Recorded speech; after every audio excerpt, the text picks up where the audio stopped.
เอาไว้ได้เนี่ยชุ่มมูต้าเซนอมีบ้านเนาะเอาไว้ได้หมูไว้ได้มีเนี่ยแต่ต้าผมไม่แต่ต้ามีเนี่ยอาจจะเป็นหน้าไว้บ้านเนาะเราเป็นยอมีเอาเราที่คอกูเนี่ยแต่ต้าเนี่ยบ้าบ้านกันเนี่ยออซีมีเนี่ยแต่ต้าสมุนบ้าอะไรต้าเราสามีเนี่ยต้าชา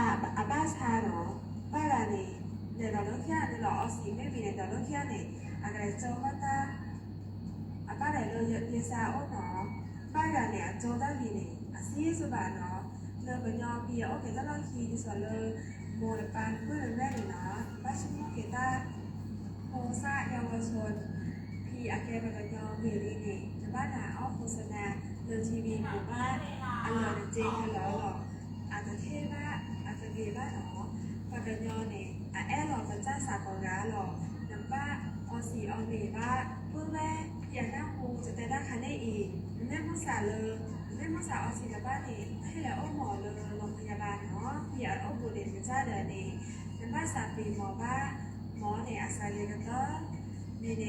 ให้นานออสีกับบ้านเซ่เนาะอากันแต่ว่านาต้าเลิกอากันแต่ว่านาเลยสีเนี่ยอันเตกีบ้าจะหล่อออเมเดนมาสาจะหล่อจะแม่ออสีกับบ้านนี่เป็นยอมพี่อ้อปูนั่นเนาะโมนบ้านเพื่อถึงแม่น่ะสู้มือสามมือเนาะเพื่อแม่พี่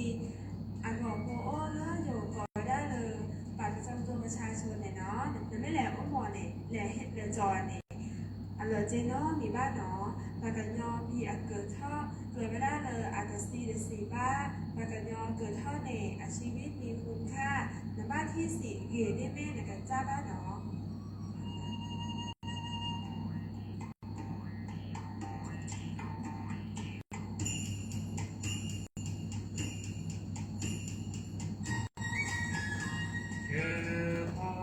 พร้อมหลับ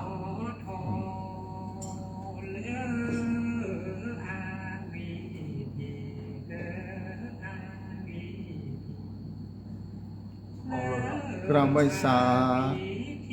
ถวายความเคารพพระรัตนตรัยเจ้าแก้วตังสัมปการเป็นอย่างยิ่ง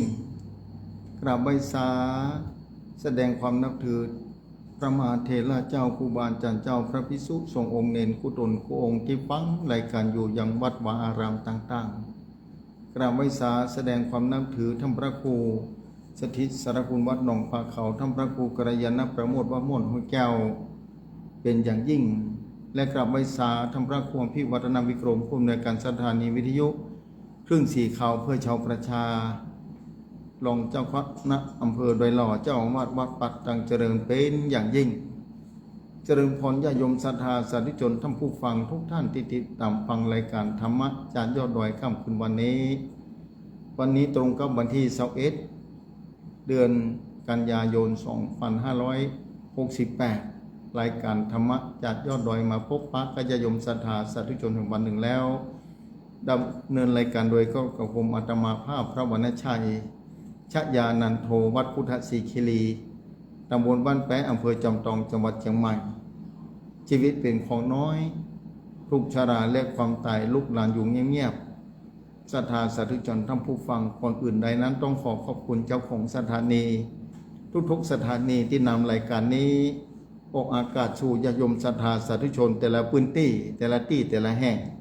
หลายพื้นที่ด้วยกันในค่ำคืนวันนี้ได้รับความเมตตาจากเจ้าของสถานีต่างๆทั่วภาคเหนือ20 กว่าแห่ง20 กว่าสถานีเกือบ30 สถานี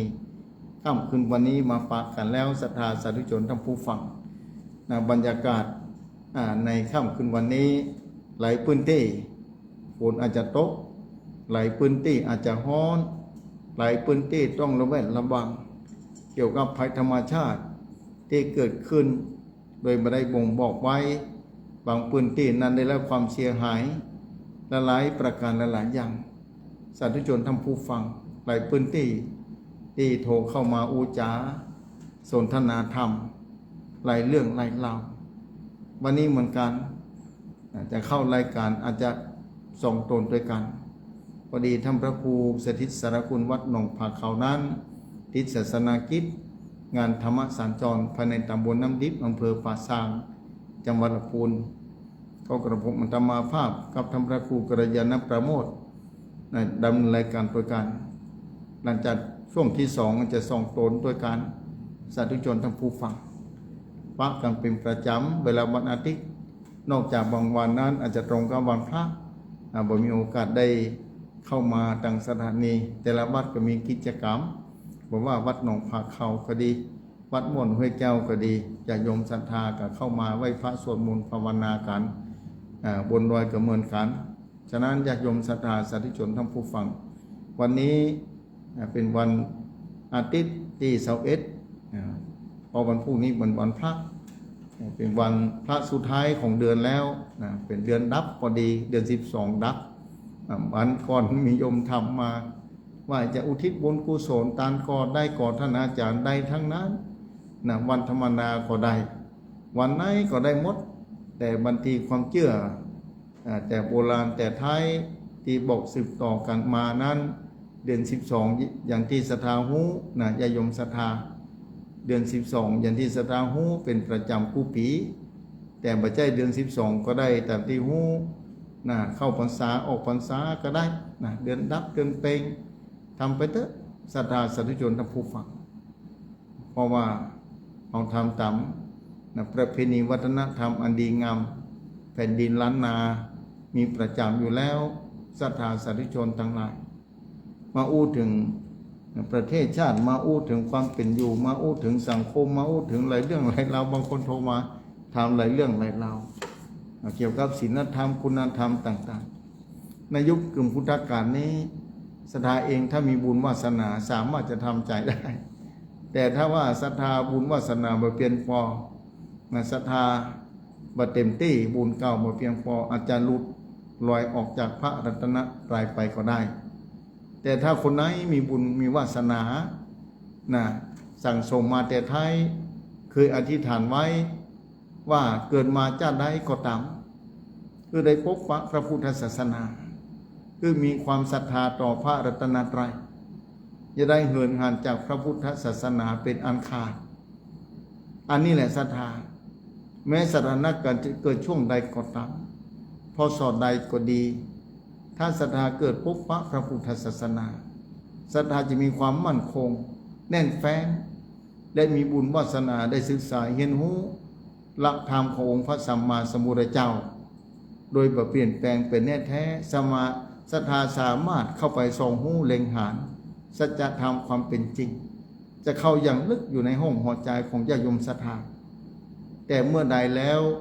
ถ้าศรัทธาเข้าบ่ถึงศรัทธาเข้าบ่หูอย่างท่องแท้ศรัทธาจะท้อแท้ถึงวันนี้คนดีท้อแท้หมดกำลังใจวันนั้นโทรมาท่านอาจารย์ตอนนี้คนดีท้อแท้บอกว่าท้อแท้นักทำความดีแล้วบ่ได้ดีพ่องทำความดีแล้วบ่ประสบความสำเร็จไปพ่องแบบนี้ศรัทธาโทรเข้ามาทำอะไรเรื่องอะไรเราผมว่าอดทนใจยิ่งความดีใจต้องใจยิ่งศรัทธาต้องอดทนทำไปเรื่อยๆพระเจ้าจะทรงผลเดี๋ยวนี้ความดีต่างๆแต่บางเรื่องบางราวบางสิ่งบางอย่างนั้นความดีอาจจะส่งผลโวยก็มีสุดแท้แต่ถ้าพิจารณาอย่างถี่ถ้วนแล้วทำไปด้วยความดีบ่สูญหายเกิดประโยชน์กับตัวเก่าและผู้อื่นเป็นแน่แท้ถึงวันนี้เป็นโทมผู้จ่าหมดกำลังใจเพราะว่าท่านอาจารย์ทำความดีมาตลอดแต่ความดีไม่ได้ส่งผลในอย่างสักอย่างแบบนี้ก็เลยบอกว่าอย่าไปทุกข์ใจอย่าท้อใจเมื่อใดเกิดมาได้ทำความดีนะจงคุมใจไว้แสดงว่าโยมมีบุญวาสนามีกัลยาณมิตรที่ดีมีเพื่อนฝูงที่ดีที่ชักชวนการทำความดีแต่เมื่อใดแล้วเกิดมาป้าเพื่อนฝูงที่บดีป้ากัลยาณมิตรที่บ่ถูกต้องดีงามที่บดีเพื่อนฝูงที่บดีแล้วศรัทธาจะหมดโอกาสหมดวาสนาที่จะทำความดีต่อการทำความดีเกิดมาแล้วเกิดมาเป็นมนุษย์เจอพระพุทธศาสนาเป็นบุญวาสนายิ่งเข้าคราวถึงวันนี้ศรัทธาท้อใจอะไรเรื่องอะไรเล่าท้อใจกับการศรัทธาต่อพระรัตนตรัยต่อพระพุทธศาสนาแต่หารู้ไหมว่าสัจธรรมบ่ได้เสื่อมสูญไปที่ไหนอย่างที่เคยบอกญาติโยมศรัทธาสัจธรรมขององค์พระสัมมาสัมพุทธะบ่ได้เสื่อมสูญบ่ได้เสียหายไปที่ไหน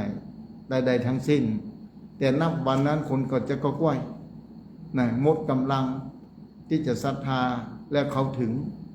นอกจากคุณมีบุญทางอันนะโลกนี้โอ้ประชากร6,000 ถึง 7,000 ล้านคนเนี่ยกี่ล้านน่ะที่ได้นับถือพระพุทธศาสนาเพราะฉะนั้นบอกศรัทธาไว้แล้วเมื่อใดแถมจะได้เกิดมาในโลกนี้เมื่อใดแถมจะพบปะเส้นต่างนี้เนี่ยศรัทธาสาธุชนเพราะนั้นมีโยมถามนะอู้กันหลายเรื่องนะหลายคณะหลายคนเนี่ยมาว่าท่านอาจารย์การพัฒนาประเทศชาติก็ดีพัฒนาเศรษฐกิจพัฒนาสังคม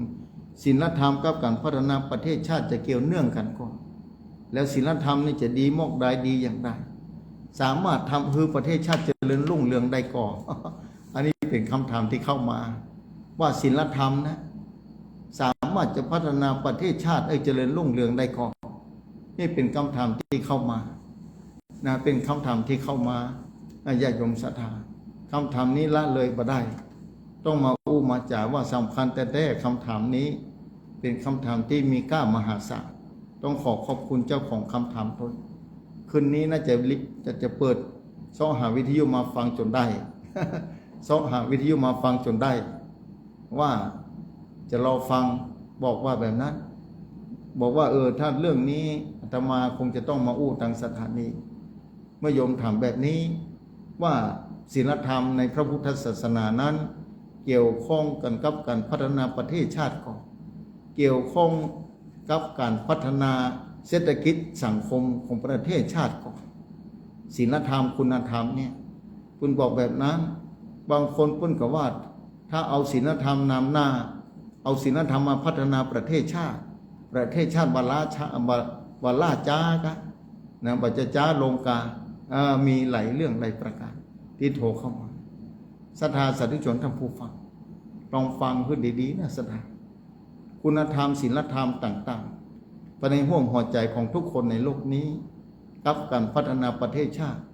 เนี่ยเป็นว่าจะล่าจ้าก่อท่านเอาศีลธรรมคุณธรรมมาพัฒนาประเทศชาติศรัทธาสาธุชนลองพิจารณาในยุคปัจจุบันนี้เกิ่งพุทธกาลเนี่ยการพัฒนาเทคโนโลยีเนี่ยล้ำหน้าไปขนาดไหนนะล้ำหน้าไปตลอดเวลาแม้บางคนอาจจะไม่รู้จักพระพุทธศาสนาแต่การพัฒนาเทคโนโลยีการพัฒนาประเทศชาติศรัทธาสาธุชนทั้งผู้ฟังนะการพัฒนาอย่างประยุกต์ยันเหมือนกันนะแต่ถ้าว่าเอาศีลธรรมคุณธรรมนำหน้าการพัฒนานะบันทึกลงไปแผ่นพัฒนาเศรษฐกิจแห่งชาติเนี่ยมันจะเจริญได้ขนาดไหนเอาทั้งศรัทธาศีล5 ข้อที่ศรัทธาหูศีล5 ข้อที่กอกเข้าสู่โสตะหูของศรัทธาตลอดเวลาวันพระวันศีลวันธรรมสมณะศรัทธาเข้าวัดเข้าวาศรัทธาไปไหว้พระอาราธนาศีลพระสงฆ์ก็บอกไปว่าไปตามนั้นนะแต่ความหมายมีอยู่ในตัวเรียบร้อยว่าข้อที่1ข้อที่2ข้อที่3ข้อที่4ข้อที่5นะญาติโยมศรัทธาสาธุชนทั้งผู้ฟัง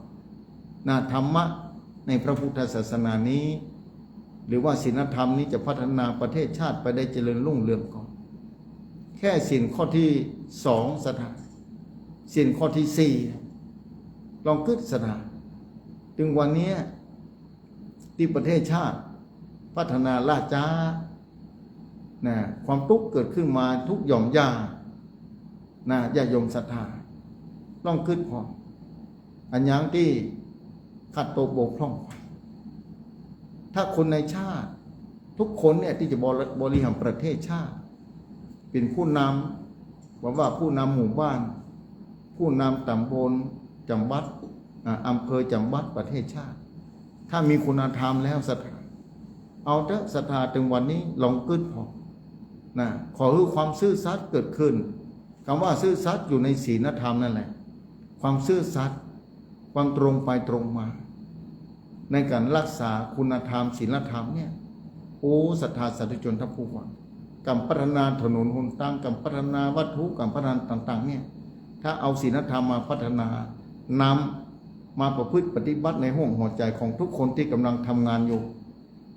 อันยังจะเกิดขึ้นศรัทธาอันยังจะเกิดขึ้นลองคิดพอความสุขจะเกิดขึ้นภายในสังคมเต้าใดขนาดไหนถึงวันนี้ศรัทธาไปไหนมาไหนต้องระแวดระวัง ศรัทธาไปไหนมาไหนต้องระวังทุกอย่าง แม้แต่บนมือถือโทรศัพท์ทางมือศรัทธามีความทุกข์ขนาดนั้นนี่การพัฒนาทางเทคโนโลยีทางโลกโลกิยาวิสัยพัฒนาทางโลกนะความรู้ทางโลกแต่ถ้าความรู้ทางธรรมะเข้าใจและประพฤติปฏิบัติศีลธรรมศรัทธาจะกรรมโทรศัพท์เป็นบ่เป็นจะโคตรเป็นบ่เป็นกับมันจะมีปัญหาถึงวันนี้ภายในโทรศัพท์มีปัจจัยน้อยภายในโทรศัพท์ที่ศรัทธาต้องใช้จำเป็นนะถึงวันนี้แม้แต่พระสงฆ์องค์เจ้าก็จำเป็นประชุมแต่ละครั้งบางทีว่ามีจดหมายล่าจ้าต้องพอที่บุญโทรศัพท์เนี่ยการพัฒนาแต่ในขณะเดียวกันอันตรายก็อยู่ในนั้นแล้วสาธุชนทั้งผู้ฟังผู้พื้นที่ต้องใช้แต่ความอันตรายเนี่ยอย่างมิจฉาชีพคอนเซนเตอร์ก็ดีล้วนแต่เป็นมนุษย์ที่เกิดมาในโลกนี้แต่ห่วงหัวใจของเปิ้ลนะเป็นจะใดพ้องมีคุณธรรมก่อนมีศีลธรรมก่อนแล้วการพัฒนาราชาก่อถ้าขาดศีลขาดธรรมยิ่งผู้นำก็ดีข้าราชการแต่ละชนชั้นก็ดีแต่ละต่างๆก็ดีทุกชนชั้นทุกผู้พื้นที่ผู้คนในโลกนี้แต่ถ้ามีคุณธรรมศีลธรรมสัก60%โอ้ขนาดไหนสักทุกผู้สังคมนะถ้ามีศีลธรรมคุณธรรมเนี่ยก็ต้องไปหวั่นไหวนะการพัฒนาประเทศชาติบางครั้งที่ศรัทธาหูข่าวคราวเนี่ยถึงวันเนี่ยกำลังดำเนินอยู่ตลอดเวลาสังคมถึงวันนี้แต่สังคมที่มีศีลมีธรรมนะแต่ขัดตกบกพร่องไปเท่าใดขนาดไหนถ้ามันมีปัญหาตลอดเวลาบ่หยุดยั้งสังคมมีปัญหาถึงวันนี้เพราะว่าปัจจัยขาดความรู้ต่างโลกปัจจัยขาดความรู้การพัฒนาวัตถุธาตุแต่ขาดความรู้ขาดการรักษาคุณธรรมศีลธรรมต่างหากทำคือมีปัญหาเกิดขึ้นมาถึงวันนี้ปัญหาครอบรับชาติพ้องปัญหาขาดศีลธรรมพ้องมนุษย์อยู่ด้วยความระแวดระวังอยู่ด้วยความระแวดระวังจะไปไหนมาไหนต้องระวังประมาทบ่ได้จะกินจะอยู่จะเดินจะไปขึ้นอยู่กับศีลธรรมทั้งนั้นจะไปไหนมาจะขึ้นลงเรือนี่ดีบ่ดีโดนยับไปต่างประเทศก็มีบางประเทศก็หายตัวไปก็มีต้องขึ้นพอศรัทธาสาธุชนทั้งผู้ฟังเนี่ยศีลธรรมถ้ามีขึ้นมาในห้วงหัวใจการพัฒนานี้จะก้าวกระโดดไปขนาดไหนการพัฒนามันจะพัฒนาวัตถุแล้วมีความทุกข์หัวใจการพัฒนาวัตถุธาตุเนี่ยจะต้องมีความสุขเพิ่มขึ้นถึงวันนี้การพัฒนาวัตถุเจริญรุ่งเรืองมหาศาลแต่ความทุกข์ละงมอยู่ทั่วไปแม้จะมีเงินนักขนาดไหนถ้าบ่เข้าใจคุณธรรมศีลธรรมความทุกข์ย่อมเกิดขึ้นถึงวันนี้ลองสังเกตพอไปอ่านข่าวคราวพ้องไปฟังข่าวคราวพอข่าวคราวพ้องว่าจะมีเงินขนาดไหนแล้วเป็นบรรทัดฐานแน่หรือเป็นการโฟกัสหรือว่าเป็นการที่จะ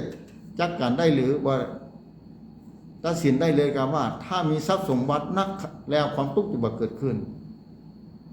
ถ้ามีทรัพย์สมบัตินักแล้วความทุกข์จะบ่เกิดขึ้น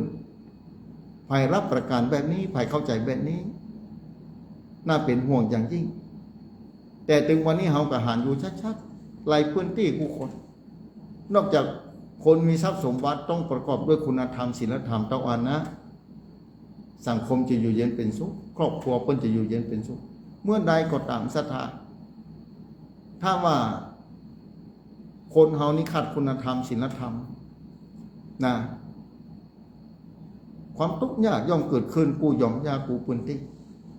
ถึงวันนี้บุหูผายจะไว้ใจกันผ่านไว้ใจบ่ได้บางครั้งหันหน้ากันแต่หน้ายิ้มแย้มแ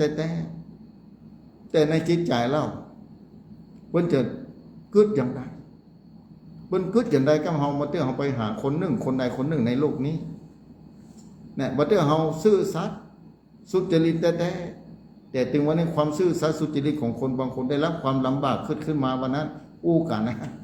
ว่าท่านอาจารย์บ่ได้เฮาซื่อสัตย์เกินไปนี่นะเฮาดีเกินไปท่านอาจารย์เฮาได้รับความทุกข์เหมือนกันนะได้รับความทุกข์บ่เตื้อเพิ่นบ่ซื่อสัตย์ต่อเฮาอ่ะนี่แหละความบ่ซื่อสัตย์มีความทุกข์ความซื่อสัตย์แทนที่จะมีความสุข แต่ไปเจอใส่คนที่บ่ซื่อสัตย์คนที่บ่ตรงไปตรงมาทำให้คนที่ซื่อสัตย์ก็ได้รับความทุกข์อยู่ลำบากถึงวันนี้เพิ่นบอกแบบนั้นแต่ในที่สุดแล้วจริงถ้าไปปาใส่คนที่บ่ดีปาใส่คนที่หน้าไว้หลังหลอกปาใส่คนที่บ่ซื่อสัตย์คนที่ซื่อสัตย์แล้วต้องระแวดระวังต้องใจปัญญาตัวต้องมีปัญญากำกับในพระพุทธศาสนาศรัทธาสาธุชนทั้งผู้ฟังเอาแค่ตอนนี้ประเทศชาติทุกประเทศตอนนี้แค่มีศีลธรรมจะมีความสุขขนาดไหนปัญหาที่ขัดแย้งกันย่อมบ่เกิดขึ้นเป็นแน่แท้ปัญหาที่ขัดแย้งกันแต่ละครอบครัวก็ดีปัญหาขัดแย้งกันภายในสังคมใดสังคมหนึ่งก็ดีปัญหาขัดแย้งกันระหว่างประเทศก็ดีย่อมบ่เกิดขึ้นถ้ามีคุณธรรมศีลธรรมย่อมบ่เกิดขึ้นเป็นแน่แท้แต่เพราะว่าถึงวันนี้ปัญหาที่เกิดขึ้นเนาะพอพัฒนาวัตถุธาตุต่างๆประเทศชาติที่เคยเจริญรุ่งเรืองมีตึกสูงเต็มไปหมดแต่ถ้าเมื่อความเมตตาศีลธรรมบ่มีและเนรนาถกรรมเดียวระเบิดลงไปบึงพอปันต่างประเทศที่มีต่อสู้กันถึงวันนี้ขัดแย้งกันเพราะคุณธรรมบ่มีศีลธรรมบ่มีเมตตาต่อกันทุกคนจะเอาชนะกันแต่ถ้าชนะกันด้วยความดีน่าจะดีน่าจะมีความสุขนะแต่เมื่อใดชนะกันด้วยความชั่วแล้วศรัทธาสาธุชนทั้งผู้ฟังศรัทธาหลวงพ่อข่าวที่เกิดขึ้นมาสงครามที่เกิดขึ้นมาถึงวันนี้สงครามนี้ขึ้นอยู่ว่าสงครามแล้วบ่มีความสุขในสงครามมีความทุกข์ขึ้นมาอยู่ตลอดเวลานอกจากสงครามสงบลงเท่านั้นความสุขจะเกิดขึ้นสาธุชนทั้งผู้ฟังที่ไหนมีสงครามที่นั้นบ่มีความสุขสงครามเกิดขึ้นเพราะอย่างเพราะมาจากผู้คนนะที่ขัดแย้งกันมีความเมตตาต่อกันและการพัฒนาการล่าช้าไปถ้าขาดศีลธรรมการพัฒนาแทนที่จะเดินหน้าไปไกลล่าช้าไปแถมแล้วการพัฒนาถนนหนทางเอาสมมติว่าแบ่งถนนแบบนี้เงินมีอยู่ประมาณ1 ล้านแบบนี้แต่ได้มาสัก5 แสนเกินเดียวการพัฒนาจะเป็นไปได้ดีขนาดไหนจะดำเนินไปได้ดีขนาดไหนนี่เพราะขาดอย่างขาดคุณธรรมศีลธรรมเนี่ยศรัทธาสาธุชนท่านผู้ฟังหลายประเทศตอนนี้พยายามพัฒนาคุณภาพของมนุษย์ที่มีศีลธรรมที่ตรงไปตรงมาที่ซื่อสัตย์เพื่อจะพัฒนาประเทศชาติให้มีความสุขการพัฒนาประเทศชาติถ้าเจริญไปด้วยวัตถุธาตุแล้วสาธุชนท่านผู้ฟังถ้าบอกมีคุณธรรมศีลธรรมความสุขจะเกิดขึ้นได้ที่ไหนความสุขจะเกิดขึ้นได้อย่างไรลองพิจารณาคือชัดเจนศรัทธาหลายประเทศตอนนี้มีการพัฒนาอย่างเจริญก้าวหน้าขึ้นชื่อว่าประเทศที่พัฒนาแล้วบางประเทศอยู่ในกำลังพัฒนาบางประเทศอยู่ในประเทศด้อยพัฒนาแต่บางครั้งบางเวลาในคณะปัจจุบันยุคปัจจุบันนี้เอาผ่านประเทศที่พัฒนาแล้วเป็นบอกอันนั้นพัฒนาด้านวัตถุในที่สุดตึกก็ถล่มบัดใจแผ่นดินไหวนะบัดใจน้ำท่วมก็มีตึกที่ถล่มเพราะว่าถูกอาวุธแต่ละคนที่เกิดขึ้นมาในปะกันในโลกนี้ห้ามหันต่อสู้ลบลาฆ่าฟันกันทำคือผู้คนล้มตายและในนั้นต้องหนีออกจากบ้านจากเมืองไปหนีออกจากบ้านเกิดเมืองนอนไปต้องเล่ร่อนไปที่อื่นนะเอาไปตายเอาดับหน้าถ้าอยู่ต้องตายเป็นแน่แท้อยู่มาได้แล้วต้องอพยพคิดว่าศรัทธาสาธุชนที่ฟังอยู่ตอนนี้คงจะได้ฟังว่าศูนย์อพยพหรือผู้คนอพยพ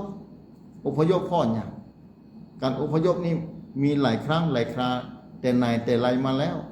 สมัยก่อนเปิ้นต่อสู้กันด้วยดาบด้วยหอกด้วยดาบนะฝ่ายลบชนะเกิดเอาผู้คนในประเทศนั้นๆต้อนเข้าไปอยู่ประเทศต่อเก่าเป็นคนงานนะไปเป็นเป็นข้าทาสบริวารไล่ต้อนไปก็มีสาธุชนทั้งผู้ฟังเนี่ยสมัยก่อนนะแต่ถึงวันนี้อพยพ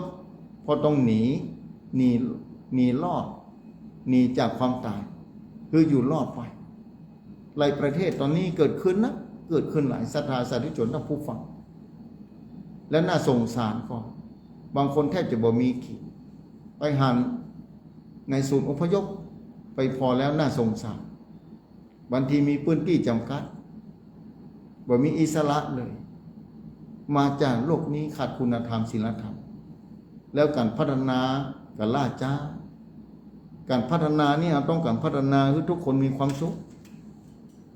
คือมีความทุกข์น้อยที่สุดเนี่ยการพัฒนาแต่ในขณะเดียวกันพัฒนาไปมาบางครั้งการพัฒนาก็เกิดความทุกข์ขึ้นมาถ้าพัฒนาบ่ถูกเพราะฉะนั้นท่านนำศีลธรรมกับการพัฒนาประเทศชาติเนี่ยประเทศชาติจะเจริญขนาดไหนเอาแค่การพัฒนาประเทศชาติเนี่ยศรัทธาสาธุชนท่านผู้ฟังคือมีคุณธรรมศีลธรรมทั้งนั้นคือมีเมตตาต่อกันเอาความถูกต้องมาว่ากันความสุขก็ย่อมเกิดขึ้นคู่พื้นที่คู่หย่อมย่าบ่นักก็น้อยแหละแต่ความทุกข์จะมีน้อยความสุขจะเกิดขึ้นนักความทุกข์ที่เกิดขึ้นเขามาจากรหัสกรรมตั้งอันนะแต่คู่คนกับนิบพ้นอยู่ดีที่ความทุกข์ที่เกิดขึ้นเพราะว่ากรรมของตัวเขาแต่ละคนสร้างมาใจเหมือนกันถ้าเป็นกรรมแล้วจะพัฒนาจะได้ความทุกข์ย่อมเกิดมาแม้แต่พระมหาโมคคัลลานะเถระเจ้ามีความสามารถขนาดไหนไผเรียนพุทธประวัติไผเข้าใจไผเรียนรู้ที่ผ่านมาผู้รู้ที่ศึกษาแต่ก็หนีบ่พ้นอยู่ดี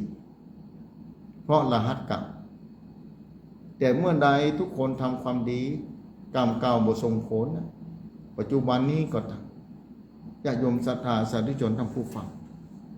ย่อมจะพัฒนาเอาศีลธรรมนำการพัฒนาแน่นอนเลยทีเดียวบางประเทศก็มีทรัพยากรธรรมชาติปัจจัยน้อยประเทศไทยเอาเหมือนกันมีทรัพยากรธรรมชาติปัจจัยธรรมดาสักกับ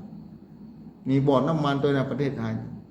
มีบ่อทองคำโดยลังขึ้นพอแล้ว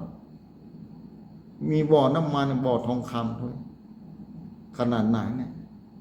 ถึงวันนี้ถนนหนทางวันนั้นไปเดินทางไปต่างจังหวัดผ่าน3 แยก 4 แยกก็จะเป็น2 ชั้น 3 ชั้นเนี่ยประเทศไทยนะพัฒนาขนาดนักเหมือนกันและถ้าพัฒนาศีลธรรมถ้าเกิดขึ้นแถบทุกคนน่ะคือมีศีลธรรมสัก60%ก็ยังดีศรัทธาการพัฒนาจะลุกหน้าไปขนาดไหนญาติโยมศรัทธาเพราะฉะนั้นถึงวันนี้วันนั้นโยมที่รอฟังอยู่ลองพิจารณาแค่ศีล 5เนี่ยก็ต้องมายันนักบอกแค่ข้อ2เนี่ยข้อ2นี่แหละถ้าทรัพย์สมบัติจะเจ้าของลองขึ้นพอศรัทธาสาธุชนทั้งผู้ฟังจะขนาดไหนเนี่ยเงินหลวงเงินลาภเงินของตัวเก่าเงินของคนอื่นทรัพย์สมบัติของคนอื่นทรัพย์สมบัติของแผ่นดินทรัพย์สมบัติของประเทศชาตินะศรัทธาสาธุชนทุกคนถ้ามีคุณธรรมศีลธรรมการกล้าการขายกับม่วนเพราะแต่ละคนก็ซื่อสัตย์ต่อกันนะไปซื้อของแล้วบ่มีเงินเตื้อขอ2 วันเนอะแห่งวันหนึ่งก็มาคืนแต่นี่คนขายก็มีความสุขเพราะเพิ่นบ่ขี้จุเพิ่นบ่หลอกลวงนะอย่าโยมศรัทธาคนขายก็ม่วนคนซื้อก็ม่วนเพราะมีคนขายถ้าบ่มีคนขายคนซื้อจะไปกินอะไรอย่างที่ไหนอย่างโควิดขึ้นมาโรคโควิดที่ผ่านมาเราขึ้นพอตลาดอะไรอย่างต่างๆไปซื้ออะไรสักอย่างต่างคนต่างบ่กล้าออกจากบ้านแล้วความทุกข์จะเกิดขึ้นขนาดไหนแค่โควิดเกิดโรคโควิดเกิดขึ้นเมื่อ 2-3 ปีก่อนพุ้นต้องขึ้นเมื่อตลาดบ่มีขายไปขายข้าวขายของสักคนมีเงินก็บ่ฮู้จะเอาไว้จะไหนจะซื้อข้าวซื้อของก็บ่จะว่าจังจะกินจะนะเพราะบ่มีคนขายแต่ถ้ามีคนขายก็ม่วนจ่ายเพราะคนมาซื้อด้วยความเต็มใจนะซื้อด้วยความซื่อสัตย์คนขายก็ขายด้วยความซื่อสัตย์ความสุขจะเกิดขึ้นปัดอย่าโยมศรัทธาสาธุชนทุกสังคมนะถ้าเป็นแบบนี้นะแม่กาป้อกาบอกว่าระดับบริษัทใหญ่ระดับประเทศระดับโลกแบบนี้นะระดับครอบครัวแบบนี้ระดับหมู่บ้านถ้ามีคุณธรรมศีลธรรมนะบ่หลอกลวงไผบ่ขี้จุบ่ บ่โกหกนะการค้าการขายก็ม่วนเศรษฐกิจก็ดีเพราะว่ามีความสุขนะมีความสุขถึงวันนี้ลำไยไปแล้วมะม่วงปีนี้ราคาก็ตกนะบางคนอาจบ่ได้ทำตามหน้าที่เนี่ยพ่อค้าแม่ค้าต่างประเทศเพิ่นบ่มีลำไยกินเนี่ยเอาเป็นประชาชนจะไปขายเพิ่นก็บ่ได้เฮาบ่มีความสามารถพอต้องอาศัยภายต้องนั่งกึดคืนนี้และเพิ่นน่ะจะทำหน้าที่หมายศรัทธาสาธุชนทั้งผู้ฟังภายเป็นพ่อค้าระดับประเทศที่ต้องส่งของลงนี้ไปขายต่างประเทศมีครั้งหนึ่งปะใส่ศรัทธาคนหนึ่งเพิ่นบอกโอ้ท่านอาจารย์เนี่ยการค้าเนี่ยลำไยบ้านเฮาถึงวันนี้เพิ่นว่าเพิ่นส่งขายไปต่างประเทศนี่เพิ่นเอาดีพ่อมดีพ่อใส่ไปตัวน่ะอันนั้นราคามันตกพอได้ยินเต้าเอียก็นึกถึงคุณธรรมศีลธรรมมันผิดศีลข้อหนักเนี่ยการค้าการขายมีความสะดุดไปเพราะศีลธรรมเพราะคุณธรรมเนี่ยถ้าคนซื้อคนขายบ่ซื้อคนซื้อก็เจอใส่คนบ่ซื้อขาดศีลธรรมปัญหาก็เกิดขึ้นความทุกข์ก็เกิดขึ้นสะสมบัติก็เสื่อมหายภัยเกิดขึ้นจากสะสมบัติที่หามาได้แทนที่จะมีประโยชน์บัดเดอสร้างความทุกข์เกิดขึ้นมาหลายเรื่องหลายราวศรัทธาเนี่ยได้ยินวันนั้นหลายปีก่อนนะศรัทธาสาธุชนทั้งผู้ฟังลองคิดนี่แหละความซื่อสัตย์ความตรงไปตรงมาคุณธรรมศีลธรรมถ้ามีความซื่อการพัฒนาจะอุดมสมบูรณ์ขนาดไหนนำประเทศชาติเจริญรุ่งเรืองเต้าใดขนาดไหนเขามีคุณธรรมศีลธรรมนำมาพัฒนาประเทศชาติน่าศรัทธาลองคิดศรัทธาเองจะไปไหนมาไหนก็ปลอดภัยจะขึ้นรถลงเรือก็ปลอดภัยบ่ต้องไปกังวลนะตำรวจมีบ่มีมันจะเกี่ยวเพราะว่าคนมีความดีต่อกัน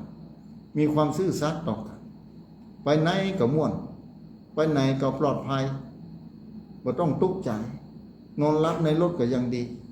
บัดเตื้อเวลานั่งรถไฟไปกรุงเทพเป็นต้นไปต่างจังหวัดเป็นต้นถ้าว่าคนบดีอยู่ในรถในลาก็ดีระหว่างตังก็ดีการเดินตังก็มีความทุกข์เกิดขึ้นเป็นแน่แท้บางทีนอนอยู่แท้ๆกระเป๋าตกลงไปลุกขึ้นมาซ้อหาบ่ป้าเนี่ยพ่อยังเพราะคนขาดคุณธรรมศีลธรรมความทุกข์ย่อมเกิดขึ้นแก่เจ้าของทรัพย์ที่ตกลงไปแทนที่จะตกอยู่ที่ห้านซ้อหาบ่ฟ้าบางทีบ่ใจตกมาจกเอาอยู่กระเป๋าเสื้อก็มีเนี่ยศรัทธาลองคิดเนี่ยการพัฒนาเนี่ยถ้าพัฒนาเอาศีลธรรมมาพัฒนานำประเทศชาติความจะเจริญขนาดไหนจะเท่าใดความสุขจะเกิดขึ้นเท่าใดที่ถึงวันนี้ที่ต่างคนต่างพัฒนาประเทศชาติเพื่อต้องการความสุขเพื่อเกิดขึ้น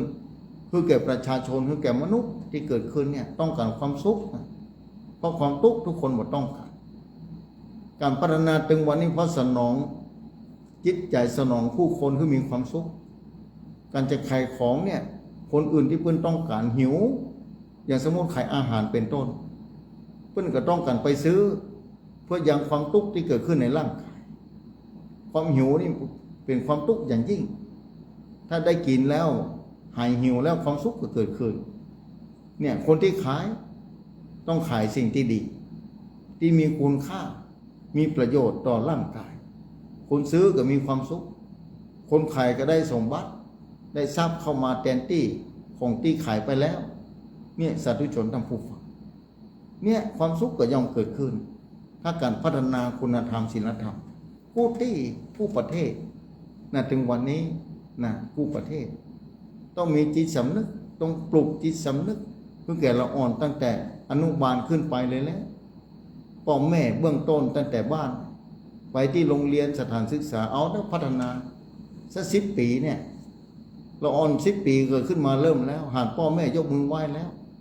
หานครูยกมือไหว้แล้วยกมือไหว้แล้วหานพ่อแม่ยกมือไหว้แล้ว เนี่ยเคารพพ่อแม่ถ้าได้ใครด่าใครว่าบักกาด่าว่าจะเป็นบาปเป็นกรรมบดีว่าพ่อว่าแม่บดีด่าพ่อด่าแม่ตามพุทธศาสนาเคารพเนี่ยนับถือพ่อแม่ นับถือครูบาอาจารย์นึกถึงผู้มีพระคุณอย่างยิ่งบักกล้าทำร้ายต่อผู้มีพระคุณต้องขึ้นสถาน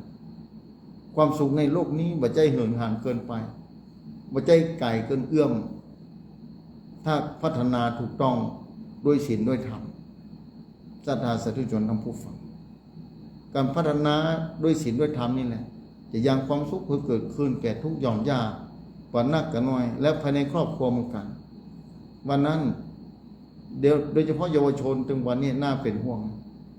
พ่อแม่น้ำตาตกเอามือไก่หน้าผากพ่อหยังเพราะว่ามีบ่อยู่ถ้อยฟังกรรมนะพ่ออู้1 กรรมลูกอู้5 กรรมมันผ่านโอ้หน้าหันใจอยู่ปัจจุบันนี้สมัยก่อนอาจจะลำบากสมัยก่อนนี้หารนี่จะสอนลูกเต้าหลานเรียนตอนที่กินข้าวนะโก๊กข้าวนะขันข้าวขันโต๊ะนะตอนนั้นถ้าบัดได้อู้แล้วพ่อแม่กินข้าวพอมาตันนะอู้อยู่ฮะนะลูกนี้มับกินเอามับฟังไปแล้วฟังไปที่คันฟังมาเถอะแต่กอกหูเข้าไปแล้วพ่อแม่ได้อู้แล้วก็แล้วใจแล้วหน้าที่ของลูกที่จะฟังบ่ฟังต่อไปอนาคตของชีวิตอยู่ที่กรรมสั่งสอนของพ่อแม่ของครูบาอาจารย์ต่างหากจะเอาประพฤติปฏิบัติกับสุดแท้แต่เมื่อมะม่วงมันหน่วยแล้วลำไยหน่วยแล้วเข้าออกเม็ดเหลืองเต็มต้งแล้วเจ้าของถ้าบักเก็บบักเกี่ยวกับสุดแท้แต่ญาโยมศรัทธาสาธุชนท่านผู้ฟังพ่อแม่ก็ดีครูบาอาจารย์ก็ดีทุกคนก็ดีเนี่ยผลิตผลผลิตที่ดีเนี่ยปรากฏขึ้นในวิถีชีวิตของทุกคนนั่นแหละแต่คนที่ต้องการจะเอาสุดแท้แต่ในโลกนี้เป็นแบบนั้นจริงๆสาธุชนท่านผู้ฟังเพราะฉะนั้นทุกคนเนี่ยถ้าว่าต้องการให้ประเทศชาติมีความสุขแต่ทุกคนก็ต้องพัฒนาคุณภาพตั้งแต่ละอ่อนขึ้นไปถึงวันนี้ขาดความเข้าใจและรู้ในการปฏิบัติหน้าที่อย่างหน้าที่พลเมืองเป็นต้นเอาเป็นปวงชนชาวไทยในพระบรมโพธิสมภารของพระบาทสมเด็จพระเจ้าอยู่หัวแต่ละสมัยอันยาวนานมาแล้วประเทศไทยนี้สาธุชนท่านผู้ฟังเพราะฉะนั้นศรัทธาเราจะทำหน้าที่จะได้ให้ประเทศชาติมีความสุขทำหน้าที่จะได้ให้ประเทศไทยเรานี้เป็นประเทศที่มีความสุขมีความทุกข์น้อยที่สุดต่างชาติเปิ้นเดินทางเข้ามาประเทศไทยเปิ้นก็ปลอดภัยเพราะว่าคนในแผ่นดินนี้มีศีลมีธรรมมีคุณธรรมกระเป๋าตกไปกับบักซ่อหาป้าอยู่บ่มีไผเอาไปเพราะปัจจัยของตัวเก่าเนี่ยไปที่ไหนก็ปลอดภัยลองคืนพอถ้าเมื่อปลอดภัยแล้วไผกับใครมาเงินตราต่างประเทศจะหลั่งไหลเข้ามาประเทศไทยขนาดไหนถ้าเอาศีลธรรมคุณธรรมมาพัฒนาประเทศก็ต้องอย่างอื่นแหละภายในประเทศไทยนี่แหละถ้าว่าคนในชาติมีคุณธรรมศีลธรรมเจ้าหน้าที่ต่างๆก็ดีคนพลเมืองประเทศไทยก็ดีต่างชาติกับใครมาแอวเพราะมีความสุขความปลอดภัยเกิดขึ้นสูงประเทศที่มีความสุขที่สุดต่างประเทศเปิ้นหัวต่างคนต่างจะหลั่งไหลกันเข้ามาเมื่อหลั่งไหลกันเข้ามานี่จะขนาดไหนเปิ้นหัวใจมาบ่ได้นี้เปิ้นจะต้องนำทรัพย์สมบัติมาซื้อเข้าประเทศไทยเปิ้นจะมาบ่ใช่ว่าจะบ่ซื้ออย่างสักอย่างเปิ้นก็ต้องซื้อกินเปิ้นบ่ใช่เอาซื้อกินนะเปิ้นก็ต้องกินเนี่ยซื้อแล้วคนไทยก็ได้ขายนะคนไทยก็ได้ขายเปิ้นมาแอวประเทศเราเนี่ยศรัทธาสาธุชนทั้งผู้ฟังเพราะฉะนั้นนี่ถ้ามีคุณธรรมศีลธรรมแค่มีศีลมีธรรมตั้งนะต่างประเทศก็มาปลอดภัยแล้วภัยก็ใครมาประเทศไทยเพราะประเทศไทยมีคุณธรรมศีลธรรมเนี่ยแค่พัฒนาคือคนในชาติมีคุณธรรมศีลธรรมต้องอ่านศรัทธาสาธุชนทั้งผู้ฟังแล้วประเทศไทยจะเจริญขนาดไหนเมื่อมีทรัพย์สมบัติเข้ามาอย่างประยุทธ์นะเพราะต่างประเทศต่างคนต่างเข้ามาเอี่ยวประเทศไทยมาแล้วมีความปลอดภัยมาแล้วมีความสุขมีความปลอดภัยจะได้มีความสุขจะได้เพราะคนในประเทศนี้มีศีลธรรมมีคุณธรรม เนี่ยศีลธรรมคุณธรรมการพัฒนาประเทศชาติว่าเจริญรุ่งเรืองจะได้หรือถ้าคนในชาติมีคุณธรรมมีศีลธรรมลองขึ้นอย่างประเทศไหนที่มีความปลอดภัยภัยก็ใครไปไปเหี่ยวไปพอไปควายไปนอนสักคืน2 คืนเนี่ยสบายไปอยู่ที่ไหนก็ปลอดภัยกลับเมื่อใดก็ได้เพิ่นกำหนดให้กี่วันเพิ่นก็ใครมาแถมบอกต่อๆกันไปแถมว่าไปประเทศนี้มีความปลอดภัยสูงไปประเทศนี้เพิ่นยิ้มแย้มแจ่มใสไปประเทศนี้เพิ่นมีคุณธรรมศีลธรรมแม้สตางค์เฮาตกบ่มีไผเก็บเนี่ยประกาศให้เจ้าของไปได้หลายเดือนแล้วยังหลงเหลืออยู่ที่ห้างบอกเจ้าหน้าที่ก็มีศีลมีธรรมเพิ่นมาคืนให้แล้วรอประกาศไปยิ่งโซเชียลประเด็นนี้ท่อลงกำเดียวเนี่ยเพิ่นก็ฮู้ละว่าของตกที่ห้ามบ่ได้เพิ่นประกาศออกอากาศเด้อเพิ่นประกาศไปทาง Facebook เด้อทาง YouTube เด้อประกาศไปทั่วภายเสียตกที่ไหนภายวางไว้ที่ไหนลืมไว้ที่ไหนก็บ่หายแต่ถึงวันนี้บ่เที่ยววางไว้ลืมไว้เนี่ยไปซ่อหาบ่ปะแล้ว แต่บ่ใจต้องอ่านการเดินทางการไปที่ไหนก็ต้องระเวดระวังดีบ่ดีกระเป๋าสตางค์จะหายเพราะมีคนมาจกเอาโดยประการหูตัวเนี่ยศรัทธาลงขึ้นนะเนี่ยคุณธรรมศีลธรรมเนี่ยจะพัฒนาเมื่อทุกคนมีคุณธรรมศีลธรรมประเทศชาติบ่เจริญอย่างนั้นศรัทธาและการพัฒนาประเทศเนี่ยเงินภายในประเทศไทยบ่ใจน้อยๆนะแต่ละวันเนี่ยเศรษฐกิจไทยเนี่ยถ้าคนซื่อสัตย์เนี่ยภาษีของประเทศไทยเนี่ยบ่ใจธรรมดานะศรัทธาภาษีต่างๆเนี่ยลองคำนวณพอได้คนที่มีสติได้ปัญญาสูงที่ฟังค่ำคืนวันนี้เราไปแอบนับคำนวณพอแล้วเนี่ยแต่ละปีเนี่ยเท่าใดบางประเทศเพิ่นบ่ใจมีนะศรัทธาประเทศไทยส่งสินค้าออกต่างประเทศนี่บ่ใจน้อยบ่ใจภาษีด้านน่ะภาษีรถยนต์น่ะรถมีกี่คันในจังหวัดนึงอักษรกอไก่ถึงฮอนฮูกเนี่ยตัวเลขมีเท่าใดกี่ยี่ห้อแต่ละปีเนี่ยเท่าใดแค่ต้องอ่านบ่ได้ต้องขึ้นพอนะถ้ามีความซื่อสัตย์เพราะมีศีลธรรมมีความตรงไปตรงมามีคุณธรรมเนี่ยทุกอย่างก็บ่เสียหายก็บ่สูญหายสถานถนนหนทางนี่จะกูด้วยเงินจะกูด้วยคำน่าจะได้อยู่กันถึงวันนี้หายไปเท่าใดบางครั้งบางคราลองพอตึกติดถล่มกรุงเทพมาจากสาเหตุอันยังสาธุชนทำผู้ฟังนะตึกติดถล่มไปนะที่แผ่นดินไหวแม่นแผ่นดินไหวก็แต่ขออภัยตึกอื่นยังหมดถล่มตึกนี้สร้างมาแล้วเตื้อถล่มลงไปเพราะขาดอันยังนะขาดคุณธรรมก่อขาดศีลธรรมก่อมาจากคุณธรรมศีลธรรมก่อศรัทธาแล้วเสียหายเท่าใดนะเสียหายขนาดไหนลองคิดศรัทธาเนี่ยความเสียหายของคุณธรรมศีลธรรมนะถ้าว่าคุณธรรมศีลธรรมมีขึ้นในห้วงหัวใจของทุกคนนะวันนั้นก็น้อย 60% อย่างที่ว่าตึกน่าจะบ่ถล่มนะศรัทธาตึกน่าจะบ่ถล่มนะเนี่ยเพราะขาดศีลธรรมขาดคุณธรรมบางที่บางแห่งสาธุชนทำผู้ฟังลองคิดเอาเถอะเนี่ยเพราะฉะนั้นคุณธรรมศีลธรรมเนี่ยถ้านำมาใช้กับประเทศชาติจะเจริญรุ่งเรืองนะนับวันจะบ่เสียหายแล้วถึงเสียก็เสียน้อยถ้ามีคุณธรรมอยู่แล้วในห้วงหัวใจของทุกคนที่กำลังบริหารจัดการทำหน้าที่ขออภัยศรัทธาอย่างยิ่งอากาศเย็นเนอะอยู่ในห้องแอร์ต้องขออภัยเพราะฉะนั้นทุกคนลองคิดเอาเนอะจะยมศรัทธาลองพิจารณาทุกคนเองก็ต้องการให้ลูกเป็นคนดีต้องการให้มีคุณธรรมศีลธรรมเพราะฉะนั้นออกจากพ่อแม่ไปอยู่ที่โรงเรียนก็ดีสถานศึกษาได้ก็ตามถ้ามีวิชาศีลธรรมมีวิชาคุณธรรม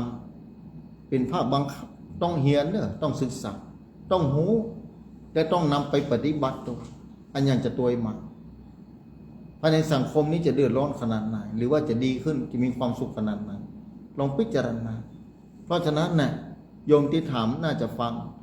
ศีลธรรม กับการพัฒนาประเทศชาติมันจะล้าหลังกองถ้าเอาศีลธรรมนำหน้าในการพัฒนาประเทศชาติสาธุชนทั้งผู้ฟังประเทศนี้จะเจริญขนาดไหนเจริญด้วยคุณธรรมศีลธรรมทางวัตถุต่างๆจะเจริญขนาดไหนประเทศไทยนี่ไม่ใช่ธรรมดาส่งอาวุธออกนะส่งเครื่องมือต่างๆออกขายนอกประเทศพ้นบอกเคยขึ้นเนี่ยความสามารถของคนในชาติในแผ่นดินไทยมีความสามารถขนาดนั้นเพราะมีคุณธรรมศีลธรรมถ้ามีเอามาประกอบมาประดับในประเทศจะสง่างามท่ามกลางสายตาของชาวโลกขนาดไหนประเทศไทยนี้สะสมว่าจะหลั่งไหลเข้ามาประเทศไทยขนาดไหนถ้าเอาศีลธรรมนำหน้าการพัฒนาแผนการพัฒนาสังคมและเศรษฐกิจแห่งชาติเนี่ยจะหลั่งไหลอย่างที่บอกตะกี้ต่างประเทศต่างคนต่างใครมาเมื่อมาแล้วก็เอาทรัพย์สมบัติมาตัวนี้มาซื้อข้าวซื้อของมาพอมากอยมากินมาอยู่ถึงเวลาปิกกับปิกไปแล้วใครมาแถมพอมาแล้วมีความปลอดภัยมาแล้วมีความสุขหายทุกข์ไปสักระยะหนึ่งก็ยังดีขอไปประเทศไทยอีกครั้งหนึ่งเพราะประเทศนั้นเพื่อนมีคุณธรรมศีลธรรมนี่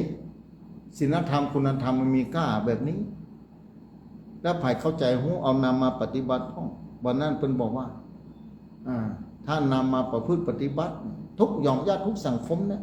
บอกว่าสังคมพระสังคมชาวบ้านพุทธบริษัทสี่ศรัทธาสาธุชนทั้งผู้เนี่ยถ้าเอาศีลธรรมคุณธรรมนำการพัฒนาประเทศชาติจะเจริญรุ่งเรืองขนาดไหนลองคิดเอาถึงวันนี้พอขาดคุณธรรมศีลธรรมนี่แหละเลยล่าจ้าความทุกข์ย่อมเกิดขึ้นกูปืนตีไปไหนก็ต้องระแวดระวังมาไหนก็ต้องระวังว่าของจะหายเมื่อใดจะโดนทำลายเมื่อใดศรัทธาสาธุชนทั้งผู้ฟังนะประเทศชาตินี่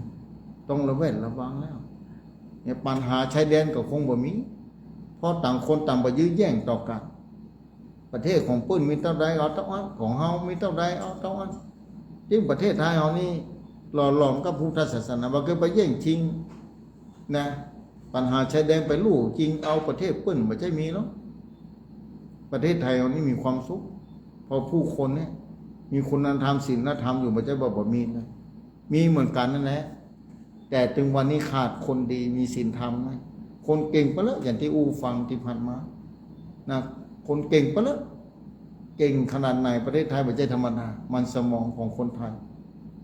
แต่ว่าเก่งแล้วต้องประกอบด้วยคุณงามความดีศีลธรรมด้วยถ้าเก่งแล้วบ่มีศีลบ่มีธรรมเนี่ยอันตรายก็จะเกิดขึ้นขนาดไหนเนี่ยอันตรายจะเกิดขึ้นขนาดไหนคนเก่งถ้าบ่มีศีลธรรมกำกับบ่เป็นคนดีเนี่ยเก่งแล้วบ่เป็นคนบ่ดีเนี่ยก็เก่งแล้วดีเนี่ยอันไหนจะสำคัญกว่ากันสาธุชนท่านผู้ฟังเพราะฉะนั้นศรัทธาลองพิจารณาถ้าจะฝากลูกเต้าหลานเหลนไปที่สถานการศึกษาที่ใดที่หนึ่งก็ตามขอให้สถานการศึกษาที่หันอบรมศีลธรรมคุณธรรมเพื่อลูกหลานนะแม้จะบ่เก่งแต่ถ้าเปิ้นหูคุณธรรมศีลธรรมเปิ้นปฏิบัติตามเปิ้นจะเคารพพ่อแม่เคารพผู้มีพระคุณนะเปิ้นอาจจะบ่เก่งลูกหลานศรัทธาบางคนอาจจะเก่งตัวมีคุณธรรมตัวโอ้เลิศล้ำประเสริฐนะแต่ว่าถ้ามีคุณธรรมศีลธรรมบ่เก่งเท่าใดนะถ้าหากพ่อแม่อยู่เดียวดายเปิ้นจะปิกมาเลี้ยงมาพอมาควายคนเฒ่าคงบ่อยู่สองคนเป็นแน่แท้เนี่ยยุคผู้สูงวัยแบบนี้ลูกเต้าหลานเหลนกับบ่มีน้อยบางคนอาจจะต้องปิกมาแล้วแม่อยู่คนเดียวพ่ออยู่คนเดียวโอ้บ่เอาแล้วจะไปอยู่กับพ่อกับแม่ดีกว่านี่คุณธรรมภายในจิตใจเศร้าว่าหากินเต้าที่พอได้เศรษฐกิจพอเพียงแบบนั้นขออยู่กับพ่อแม่แต่ถ้าพ่อแม่หมดบุญหมดกุศลก่อนอย่างวันนี้ลูกเต้าหลานเหลนลูกคนมี3 คนไปที่หนึ่งนะลูกอยู่เต็มนั่นนะไปเยี่ยมเพิ่นวันนี้เพิ่นนิมนต์ไปเทศน์ธรรมศรัทธาลูกเต้าอยู่เต็มนะพ่อแม่อายุ90ไปแล้วลูกอยู่ข้างเต็มนะดูแลเอาใจใส่เนี่ยศรัทธาสาธุชนทั้งผู้ฟัง เนี่ยสังคมไทยที่ได้หล่อหลอมจากพระพุทธศาสนา ได้รับจากพระรัตนตรัยที่นับถืออยู่การประพฤติปฏิบัติในหน้าที่ของชีวิตของแต่ละคนนั้นมันมีค่าต่อความเป็นอยู่ของทุกคนในสังคมแต่ละสังคมถ้าเมื่อใดขาดคุณธรรมศีลธรรมแล้วสังคมใดก็ตามความทุกข์ย่อมเกิดขึ้นเป็นแน่แท้นักเหลือความสุขที่จะเกิดขึ้นฉะนั้นอยากจะฝากศรัทธาสาธุชนทั้งผู้ฟังที่ติดตามฟังธรรมะพอธรรมะแต่ละที่แต่ละแห่งบางคนก็บอกโอ้ตรงนี้พระสงฆ์กระบวนการท่านอาจารย์พระสงฆ์ที่เข้ามาอย่างที่ศรัทธามาจากลูกเต้าหลานเหลนศรัทธาเข้ามาบวชในพระพุทธศาสนาเพื่อจะมาคัดเกลามาประพฤติปฏิบัตินั่นไงแต่ธรรมะไม่ใช่สูญหายเสียหายที่ไหนแต่คนต่างหากที่เข้ามาก็ดีพุทธบริษัทก็ดีเนี่ยถ้าบอกปฏิบัติตามมันก็อย่างที่หานถึงวันนี้มันก็เป็นความวุ่นวายซับซ้อนความทุกข์เกิดขึ้นอย่างถึงวันนี้ก็นั่นแหละถึงบอกว่าเอาคุณธรรมศีลธรรมนำมาพัฒนาประเทศชาติประเทศชาติจะได้เจริญรุ่งเรืองจะได้มีความสุขญาติโยมศรัทธาญาติโยมศรัทธาเหมือนกันบางที่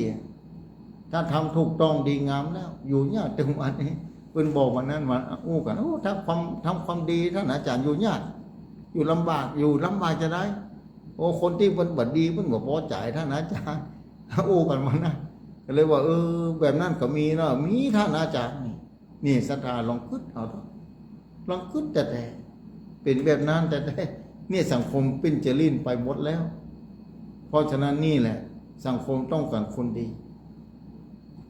ความซื่อสัตย์คนดีเนี่ยถ้าบอกเก่งเนี่ย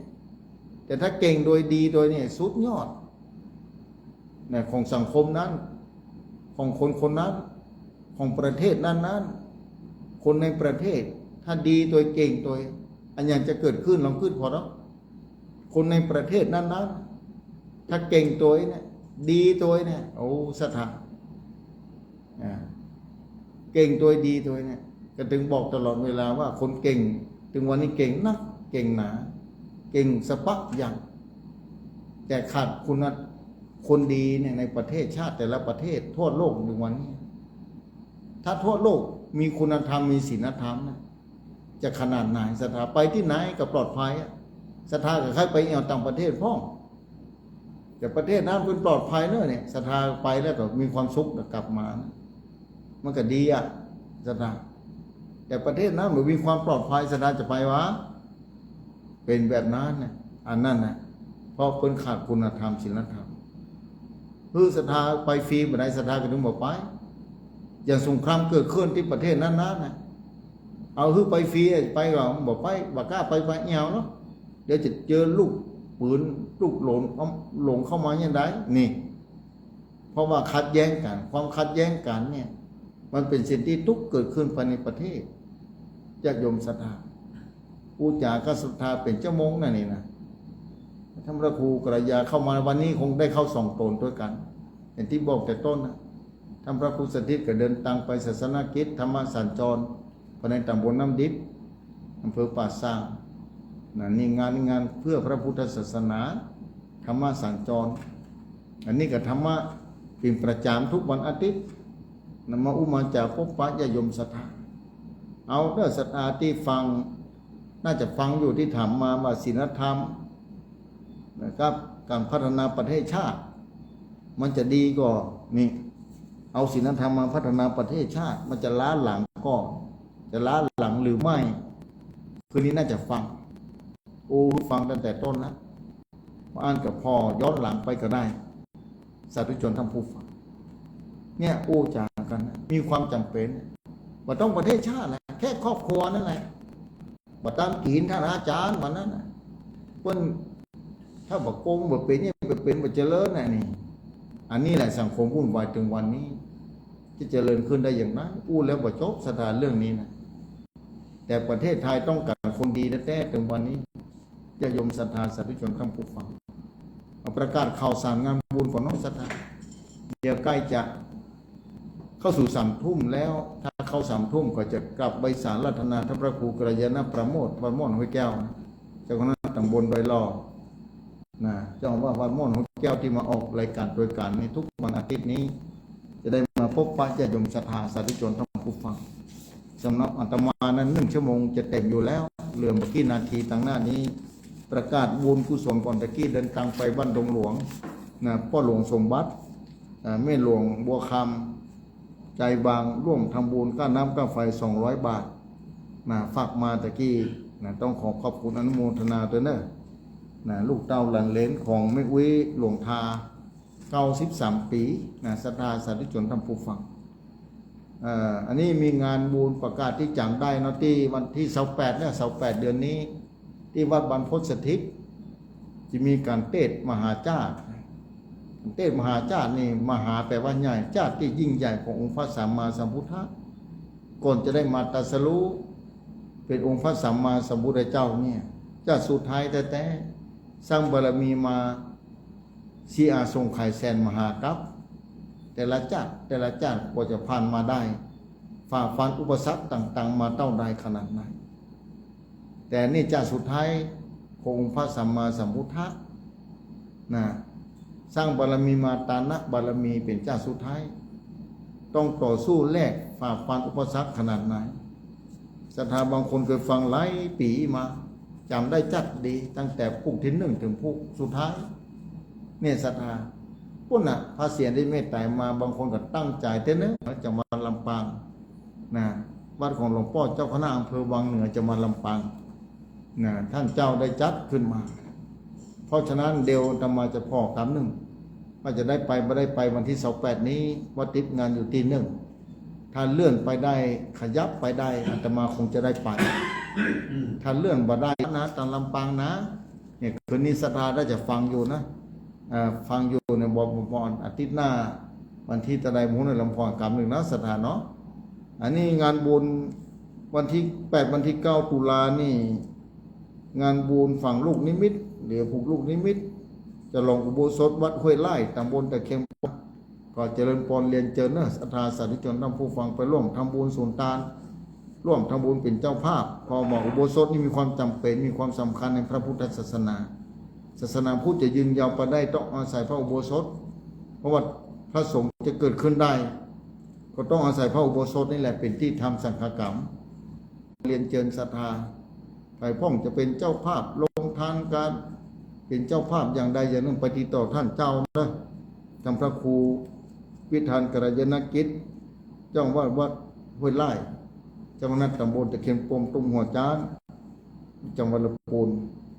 สำหรับงานบุญกฐินที่วัดพุทธศิคีรีหลังจากออกประสาไปบ่เมินนะภายพ่องใครร่วมทำบุญงานวัดพุทธศิคีรีวันที่19 ตุลาตรงกับวันอาทิตย์เจริญพรเรียนเจนไปร่วมบุญตัวกันเนื้อศรัทธานะไปร่วมบุญกุศลด้วยกันถ้าภายเป็นเจ้าภาพลงทานก็จะแจ้งมาก็ได้นะญาติโยมศรัทธาสาธุชนท่านผู้ฟังวันที่19ตรงกับวันอาทิตย์เดือนตุลาคมที่จะถึงนี้งานทอดกฐินที่วัดพุทธศิคีรีได้รับความเมตตาจากคณะศรัทธามาโดยตลอดบ่ขาดสายท่านผู้ฟังผู้ใจบุญสุนทานใจดีทุกท่านไปแอวพอก็ได้นะบางคนก็ได้ไปหลายปีแล้วนะ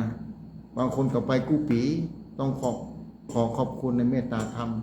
ในการสร้างบารมีร่วมกันที่เกิดมาเจอกันในชาตินี้เจอพระพุทธศาสนาพระรัตนตรัยด้วยกันสาธุชนท่านผู้ฟังแต่ม่วนห้วยแก้ววันที่ต้นใดมาได้น่าจะมีกฐินเหมือนกันวันที่11นะก่อนเนื่อวันที่11 ตุลาวัดม่วนห้วยแก้วนะมีวันที่11 ตุลาเนื่อก่อนเปิ้นเลยนะออกพรรษาได้ไปกี่วันนะอันนี้เหมือนกันวันที่9 ตุลา89ประมาณคงจะได้เดินทางไปที่วัดห้วยไร่นะออกพรรษาได้ไปที่วัดพุทธศิคีรีร่วมบุญกุศลลงทานก็ได้น้ำดื่มก็ได้นะอำเภอศพเมยดูเหมือนคุณดารุณีไปตั้งเหมือนกันนะคนนัดดอยบอกผมว่าตอนนี้มันประเด็นนี้มันได้แล้วมาได้แล้วก็ผมมาหันโทรมาสักเตือแล้วนะก็ฟังอาจารย์อู้ไปหลายอย่างหลายอันเนาะเรื่องเกี่ยวกับธรรมะอาจารย์ก็เป็นคนที่เอาสิ่งที่เรียนรู้นั้นมาถ่ายทอด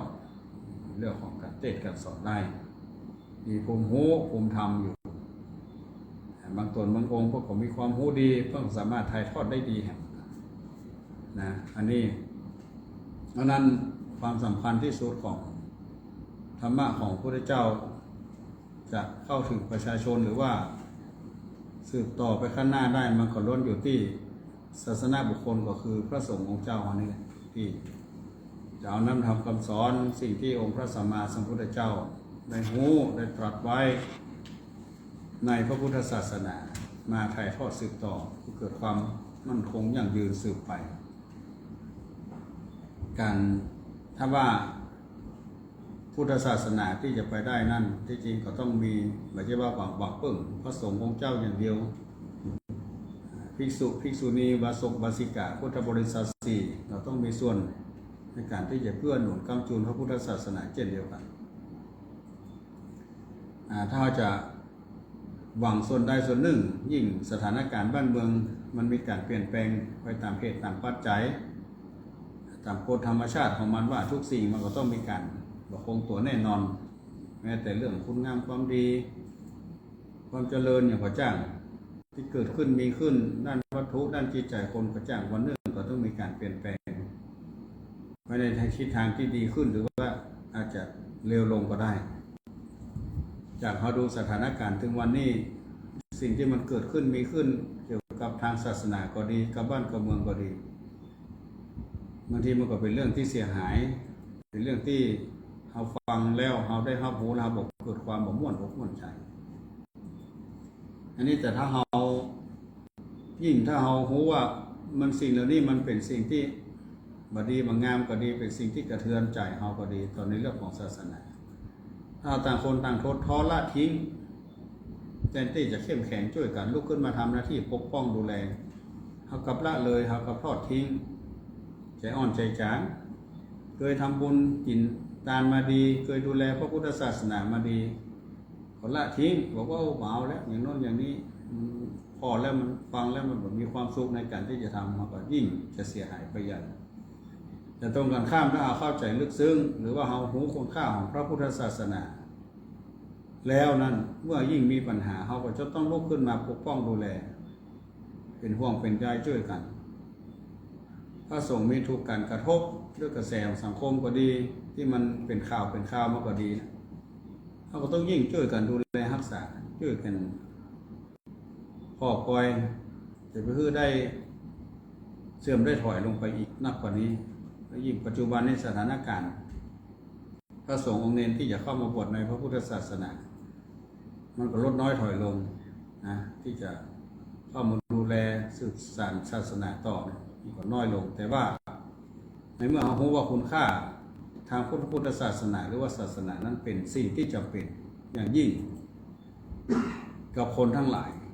แม้แต่หลักการปกครองหลักการความเป็นชาตินั้นก็จะต้องอยู่ในหลักหนึ่งก็คือศาสนาชาติศาสนาพระมหากษัตริย์บ้านเมืองใดก็ตามถ้าบ่มีเรื่องของศาสนาจะเป็นบ้านเป็นเมืองเป็นประเทศที่ยั่งยืนไปข้างหน้านั้นบ่ได้ในแต่ละประเทศในแต่ละบ้านแต่ละเมืองในหลักการปกครองนั้นก็จะต้องมีเรื่องศาสนาแม้แต่ลัทธิบางอย่างที่เคยทำมาบอกว่าศาสนาเป็นตัวท่วงความเจริญทำให้คนงมงายบ้านเมืองบอกพัฒนาไปที่ทางที่ดีปากันล้มล้างเอาศาสนาปกครองแบบต้องเปิ่งศาสนาก็ได้แต่ในที่สุดเมื่อทำอย่างนั้นแล้วทดลองแล้วก็บ่หันผลว่าเป็นคนดีคนในชาติเกิดความมันมีกำลังอกมันมีกำลังใจมันมีศีลมันมีธรรมบ้านเมืองกับเลวร้ายแทนที่จะเป็นความเจริญกับเป็นความเสื่อมก็เลยต้องปิ๊กเข้ามาหา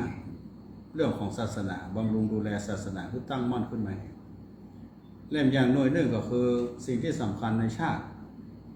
ศาสนาพระมหากษัตริย์ทุกวันนี้เฮาเมืองไทยเฮานี่โชคดีในย่านเอเชียเฮานี่อย่างที่เข้าใจกันที่เฮารู้ว่ามีการปกครองโดยมีพระมหากษัตริย์ทรงเป็นพระประมุขของประเทศปกครองโดยประชาธิปไตยโดยพระมหากษัตริย์เป็นพระประมุขอันนี้ในเอเชียเฮานี่ก่อนจะมีประเทศไทยเฮานี่ที่มีมาตลอดคือมีพระมหากษัตริย์ผู้แผ่นดินไทยมาตั้งแต่เขาเริ่มสร้างบ้านเป็นเมืองมาตามตำนานตามประวัติศาสตร์ บ่เคยขาดบ้างจากพระมหากษัตริย์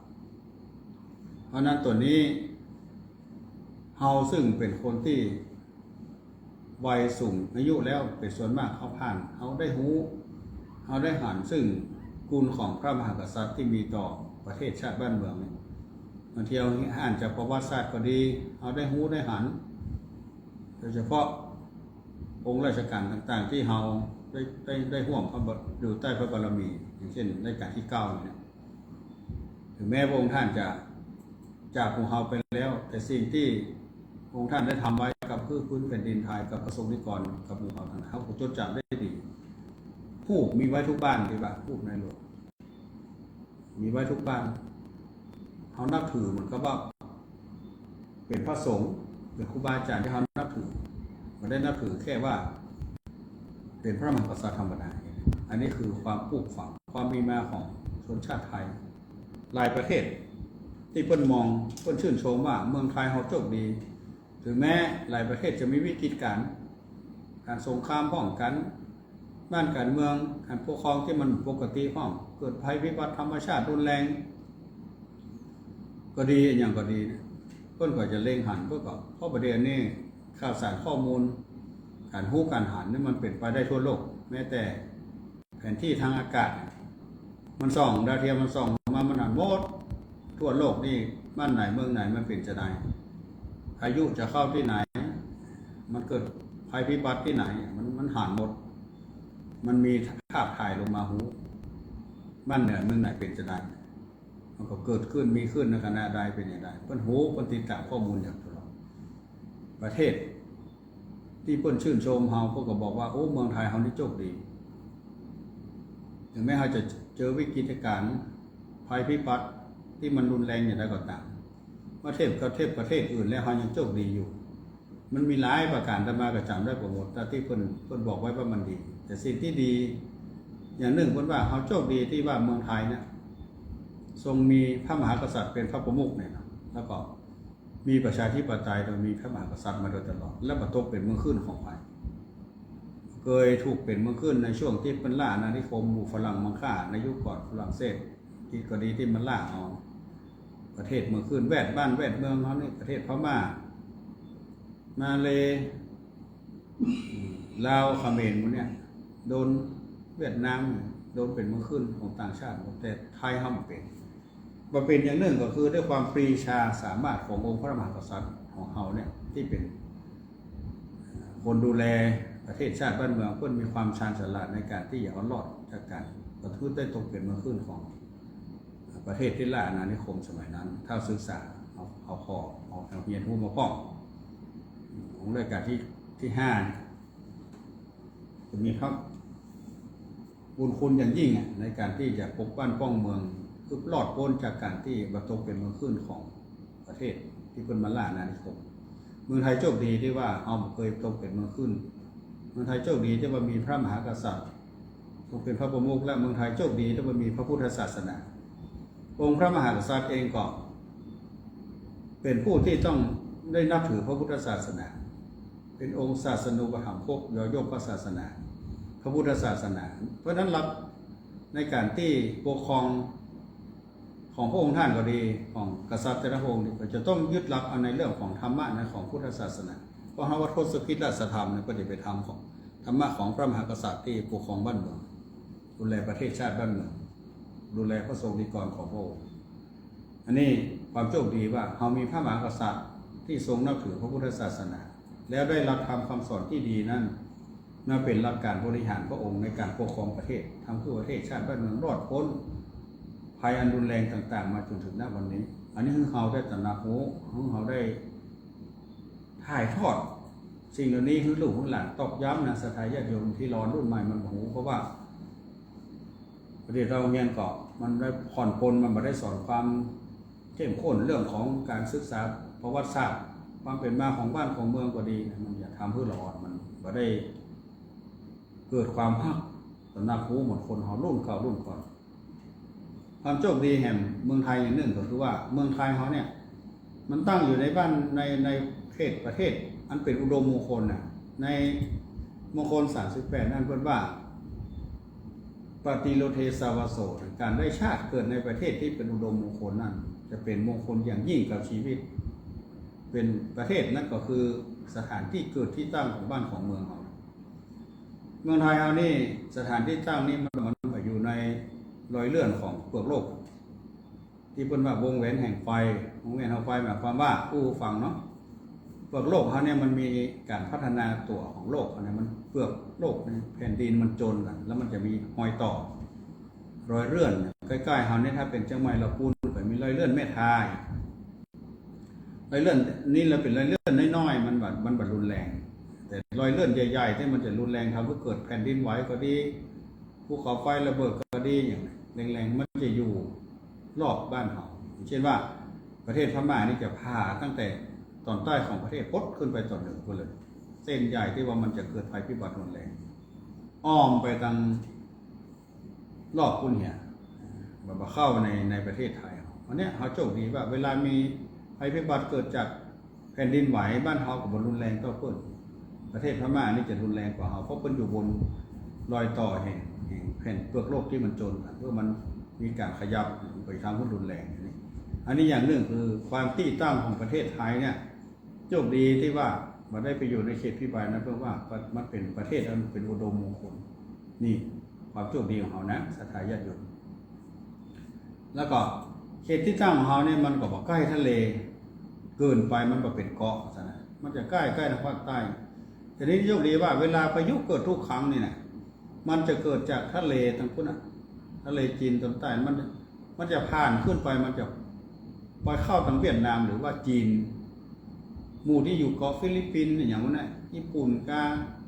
ก็ไหหลำก็จะโดนเต็มๆเลยโดนพอเขาพอถ้าเขาพอข่าวนี่มันแผนที่ทางอากาศมันจะพอพายุนี่มันจะคุมทั้งประเทศหมดเลยแต่กรณีเมืองไทยเฮานี่พายุเข้ามามันเข้าเต็มๆเพราะว่า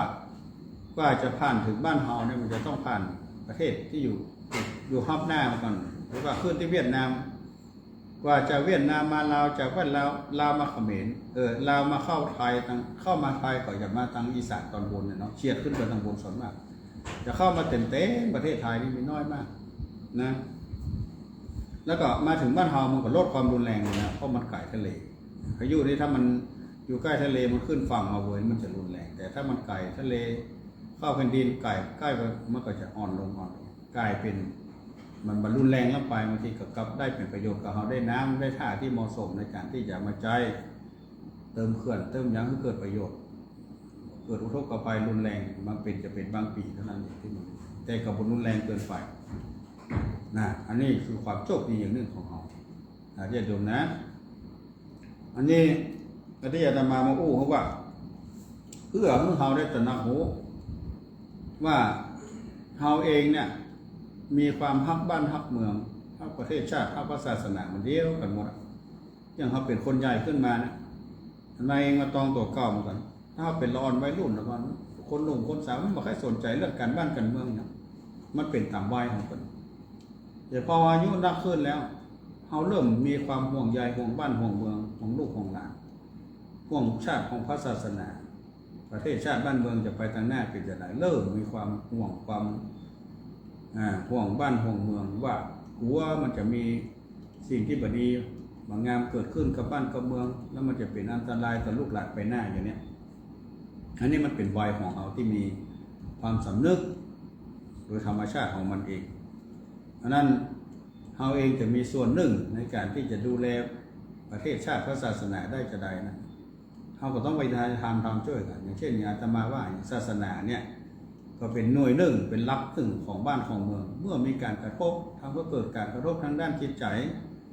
ได้ยินข่าวว่าพระสงฆ์ทำบดีอย่างนั้นอย่างนี้เนี่ยเขาก็จะไปแจ้งอ่อนเราต้องยิ่งลุกขึ้นมาช่วยหาทางช่วยกันปกป้องพระศาสนาดูแลพระศาสนาความจำเป็นที่มีขึ้นต่อพระศาสนาก็ยังมีอย่างข่าววัดวาแต่ละที่แต่ละแห่งถ้าไปเป็นเจ้าวัดก็จะต้องรู้ว่าจะต้องมีความรับผิดชอบจะต้องดูแลวัดขึ้นไปได้ภาระหน้าที่จะต้องใจปัจจัยเงินทองในการดูแลวัดทุกที่ก็จำเป็นต้องมีต้องใจอย่างเงี้ยอย่างออกพรรษาแล้วก็ล้อกฐินบางวัดก็ได้บางวัดก็ไม่ได้ปีนี้ที่ได้กฐินนี่ก็เป็นเรื่องยากปีนี้นะยากเพราะว่าจะได้กฐินและได้กฐินก็คงจะ ปัจจัยเงินทองคงแบบเต็มที่เพราะเรื่องเศรษฐกิจตัวกระทบเรื่องความรู้สึกของญาติของโยมตัวแต่การใช้จ่ายของวัดก็เป็นปกติต้องมีการน้ำการไฟการดูแลวัดยิ่งถ้าเป็นวัดที่ต้องมีภาระหน้าที่ในการที่ต้องดูแลหลายอันหลายอย่างดูแลสงเคราะห์ช่วยเหลือสังคมช่วยคนกายช่วยอย่างกายเนี่ยมันต้องมีภาระใช้จ่ายอยู่ตลอดปัจจัยส่วนหนึ่งที่จะได้มาในการบำรุงที่เป็นเงินก้อนใหญ่ที่สุดของแต่ละวัดนั้นก็คือเงินจากการทำบุญกฐินสถานญาติโยมการทอดกฐินเนี่ยจะเป็นปัจจัยก้อนใหญ่ที่สุดที่จะเข้าไปสู่วัดนั้นๆเพื่อในการที่จะช่วยเหลือวัดอาตมาเองถ้าปีนี้ท่านผู้เจ้าครบในก็คงบ่ได้กฐินเพราะว่าลูกศิษย์ลูกหาของวัดพระธรรมกายนะเพิ่นมีโครงการที่จะถวายกฐินกับ30,000 วัดทั่วประเทศแต่มีข้อแม้ว่าวัดนั้นจะต้องมีพระสงฆ์จำพรรษาอยู่5 รูปทำไมเองก็มีตู้เจ้าอยู่5 ตนก็โชคดีไปว่าเฮามีตู้เจ้าครบ5 ตนที่เพิ่นว่าคือได้5 ตนนะเพิ่นไม่ใช่ว่าเลือกที่รับมากที่ชังหยังแต่มันเพิ่นว่าเป็นการกระตุ้นก็คือแต่ละวัดเนี่ยที่อยู่บ้านนอกบ้านนาเฮาเนี่ยส่วนมากพระสงฆ์เน้นน้อยอย่างน้อยนะพรรษาเนี่ยขอคือได้มีการเอาคนเข้ามาบวชคือเป็นผู้เจ้าอย่างน้อยได้พรรษา1ก็ยังดีเพิ่นเข้ามาบวชสักพรรษา1อาจจะได้คนที่มีความศรัทธาที่จะอยู่ต่อไปข้างหน้าเป็นพระสงฆ์องค์เจ้าต่อไปก่อนมีอาจจะได้หรือถ้าเพิ่นอยู่แค่2-3 เดือนในพรรษานี้ถ้าเพิ่นไหว้พระสวดมนต์ได้ศึกษาธรรมะได้เจริญเมตตาภาวนาเพิ่นก็จะทำให้เป็นคนที่ดีขึ้นมาได้ในระดับหนึ่งเหมือนกันนะเพิ่นก็เลยเล็งหันว่าวัดนั้นควรจะมีพระภิกษุ5 รูปในการจำในการที่ได้รับกฐินแต่ได้รับวันนี้ส่งผู้จะมาถวายเป็นปัจจัยก้อนแรกคือก็เจนักได้ไหนมากมายแต่ว่าก็ดีกว่าที่เรามีปัจจัยที่เข้ามาในการดูแลวัดสีได้มาพับจ่ายเพิ่นมีโครงการนี้เกิดขึ้นมาเพิ่นว่าที่จริงแต่ละวัดมันก็มีเหตุที่ต้องใช้วัดพระธรรมกายเองก็มีปัจจัยที่จะต้องใช้ในการดูแลวัดเพิ่นเหมือนกันการสร้างการแปลงการดูแลการบริหารวัดใหญ่ก็ต้องใช้ปัจจัยนักผมเชื่อว่ามีล้นหลามจนชนิดว่าเหลือแล้วมาฮื้อก็จะก็ต้องเกียรติส่วนหนึ่งแล้วว่าระดมทุนส่วนหนึ่งเพื่อมาทอดกฐินนะเพราะอย่างเพิ่นมองว่าวัดช่วยวัดเมื่อวัดมีแหงแล้ววัดก็สามารถที่จะช่วยเหลือสังคมได้อันนี้อาตมาได้ยินแล้วประทับใจตรงนี้ไม่ย้อนถึงตัวเก่าว่าเราเองในฐานะเป็นเจ้าวาดต้องมีภาระดูแลคนที่อยู่ในวัดพระสงฆ์องค์เนนเด็กวัดที่จะต้องห้ามต้องเฮียนที่ต้องจัดปัจจัยยิ่งอยู่กันหลายการน้ำการไฟการห้ามการเฮียนทุกสิ่งทุกอย่างมาอยู่ที่ตู้หลวงจะต้องบริหารปัจจัยให้ได้ถ้าว่าวัดได้รับการบำรุงดูแลจากสถานญาติโยมนี้มีปัจจัยเข้ามาเขาก็สามารถทำงานตรงนี้ได้เต็มที่เขาสามารถที่มีโครงการที่จะช่วยเหลือสังคมการช่วยเหลือละอ่อนการดูแลการศึกษาเขาก็หรือสร้างหันแปลงนี้ก็ดีช่วยเหลือทั้งนอกทั้งการทุกสิ่งทุกอย่างมันอยู่ที่ปัจจัยแต่ถ้าว่าปัจจัยนั้นเข้ามาบ่มีนับไม่หลายมันก็อิดสถานญาติโยมโครงการต่างๆที่เราจะทำแก่สังคมดีๆก็คงลดลงคงจะทำมาได้มีกระจายบางทีเราขึ้นแล้วก็น่าอินดูเนาะคนนี้ถ้าเรามีโอกาสเราต้องช่วยเขาได้เขาก็ขึ้นใจอยู่ว่าเนี่ยบางทีเราจะส่งละอ่อนเฮียนก็ดีเราจะช่วยพระช่วยเนนก็ดีเรารู้แล้วว่าเขาเป็นคนที่ดีมีความตั้งใจเข้ามาบวชเฮียนเข้ามาอยู่วัดอยู่วาเพื่อนเป็นคนที่ดีงั้นเพื่อนอยู่วัดอยู่วาแบบนี้มีพฤติกรรมก็ดีการอยู่ของเพื่อนนะฮะคนเหล่านี้ได้รับการส่งเสริมเมื่อมีการศึกษาที่ดีต่อไปเพื่อนต้องเป็นคนดีของบ้านของเมืองเป็นคนใหญ่ที่จะมีคุณภาพถึงแม้อาจจะมาล่ำมาโรยแต่คงเป็นคนที่มีคุณภาพในการที่จะมาดูแลบ้านเมืองต่อไปแต่ถ้าว่าเขาไปได้รับการศึกษาที่ดีเขาก็จะขาดโอกาสที่พัฒนาตัวเองนะครับก็นึกเสียดายว่าเนี่ยคนเนี้ยตอนคนนี้ก็ดีท่านในองค์นี้ก็ดีถ้ามีปัจจัยพอเขาจะส่งเสริมเขาจะส่งเสริมเพื่อได้มีการห้ามคดีและมันก็ไม่ใช่มีคนเดียวมีหลายๆคนในสถานที่แต่มะเร็งถึงก็แล้วเขาบอกมีเขาเนี่ยไรมันจะกลายเป็นเตี้ยอุ้มข้อมนะตัวเก่าก็บอกว่าแก้ใจในวัดของมันกืดอยู่ในเนาะความคิดดีๆที่เราทำที่เราแค่ทำแต่มันทำมาได้เพราะมันมีปัจจัยในการช่วยศรัทธา ญาติโยมก็ลองมองพอเข้ามาคนที่บอกหูบางคนก็วิจารณ์ไม่แต่นักการเมืองว่าถ้าไม่จำเป็นต้องใช้ปัจจัยถ้าไม่ต้องให้กำลังไม่ต้องการกำลังใจอยู่หรือวัดมีมากอยู่แล้วไม่ต้องสร้างวัดใหม่ขึ้นมาก็ได้มันไปโดยที่ว่ามันไม่ได้หูปัญหาที่แท้จริงสถานญาติโยมว่าต้องสตางค์ตามที่ผู้เช่าและตามและเป็นบาปฟังว่าแล้วเรื่องที่ผ่านมาที่จะมานั้นมันต้องใช้สตางค์ในการที่จะดูแลวัดการน้ำค่าไฟค่าทุกสิ่งทุกอย่างง่ายๆที่เป็นว่าอาตมาตะกี้ท่านอาจารย์วรรณชัยว่าถ้าเป็นเจ้าคณะตำบลอย่างนั้นอย่างนี้โอ้โหที่จริงมันภัยเป็นตัวนี้ก็จะรู้ว่าให้ต้องห้าภาระเพิ่มขึ้นในจะต้องว่าพัดตัวเองแล้วเองเขาก็ต้องไปห้าภาระวัดอื่นหรือว่างานการงานของคณะสงฆ์เพิ่มขึ้นไหมสมมติว่าเพิ่นระดมทุนเนาะยกตัวอย่างผู้ฟังมาที่สถาจะบอกไม่ได้ให้ทำบุญอย่างนี้เนอะจะทำบุญอย่างนี้เนอะเนี่ยให้ยาปัจจัยที่ไหนไปในการที่จะไปทำโครงการต่างๆที่เป็นเรื่องงานผู้แก่ศาสนาเรื่องสังคมก็ดีเอาก็ตัวก็เลงเจ้าคณะตำบลเนาะช่วยกันเนอะปัจจัยรวมกันเนอะ1,000-2,000คนละ1,000-2,000มีนะบอกหูเตื้อแต่ต้องเอาก่อน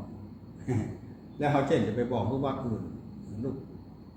วัดที่เขาอยู่ปกครองเขาช่วยกันเขาเป็นเจ้าคณะตำบลก็ดีเขาเป็นผู้นำเขาก็ต้องเสียสละก่อนเพื่อนแล้วเวลาประทับการมันก็เท่ากันนะศรัทธาญาติโยมนะ เจ้าคณะตำบลได้มากกว่าลูกวัดก็ได้อย่างเดียวกัน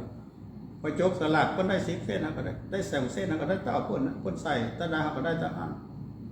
แต่ว่าการเสียสละปัจจัยที่ต้องใช้จ่ายเพราะนั้นมาเล็งหันว่า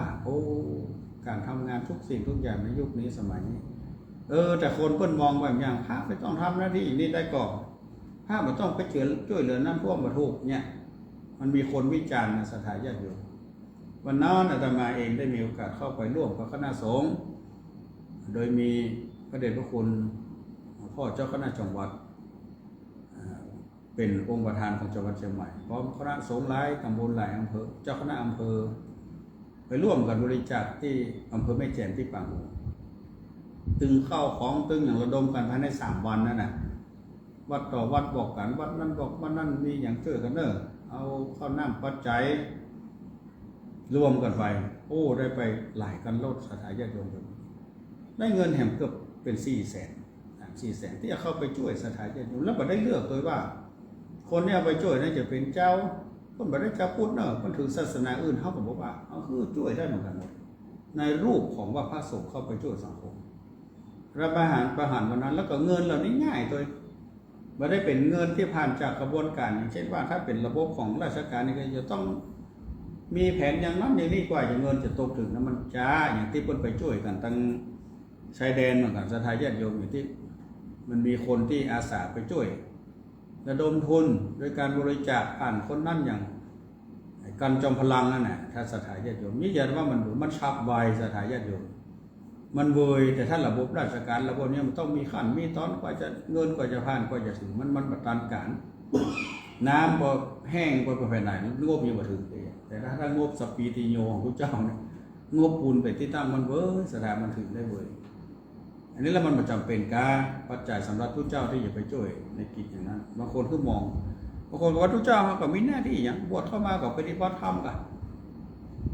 ฝึกจิตฝึกใจหรอกเอาละจะโลกสังคมแล้วก็ต้องเจริญเมตตาภาวนาเจริญกรรมฐานวิปัสสนาสมถกรรมฐานกินข้าวแล้วก็พุ่นเข้ากุฏิไปเดินจงกรมนั่งสมาธิก็พอแล้วครับคิดดูแลวัดวาปัดกวาดเรื่องการสร้างการแปลงศาสนาสถานอาคารนั้นมันเป็นเรื่องของโยมแปลงเขาไปอยู่ก็เอาละเนี่ยโยมขึ้นอย่างบางคนเปิ้นก็มีก็มีนะแม้แต่ทุกเจ้าเองก็ออกมาบอกทุกการว่าคนจะทำอย่างนี้วัดนี้ไม่ต้องใช้ปัจจัยเลยก็อยู่ได้วันนี้ไม่ต้องรับเงินก็ได้แต่ถ้าเรามองอย่างนั้นถ้าทุกวัดเป็นศรัทธาว่าศรัทธาจะเปิงจ่ายหมดก่อนแล้วมาเคยกับโยมกลุ่มหนึ่งเพิ่นมีความศรัทธาในพระพุทธศาสนาเพิ่นบำรุงดูแลมาตลอดดูแลพระสงฆ์แต่ละวัดที่เพิ่นลำบากเพิ่นก็ไปดูแลพระสงฆ์เรื่องที่ปฏิบัติชอบแล้วเพิ่นก็บอกว่าณวันนี้เพิ่นก็ดูแลท่านนี้มาหลายปีเพิ่นก็ยังเข้าใจว่าท่านจะต้องออกไปช่วยสังคมของละเด้อภูมิธรรมที่ท่านมีอย่างเนี้ยต่อไปบ้านเมืองก็จะต้องออกไปดูแลไปเผยแผ่ไปเทศน์ไปสอนไปทางนั้นอันนี้ป้องจะไปก็อยู่กับวัดตัวเขาก็ได้ อันนี้อาตมาก็ถามว่าโยมมีความคิดอย่างอันกาก็นึกว่าโยมชอบใจเพิ่งใจว่าพระมันต้องไปยุ่งอย่างกะอีกับปฏิบัติชอบปฏิบัติธรรมอยู่วัดเนี่ยมันต้องไปนั่นท่วมไฟไหม้ก็ดีมันต้องไปเทศไปสอนมันต้องไปอบรมละอ่อนนักเรียนมันต้องไปส่งไปเสียเขาก็ได้รู้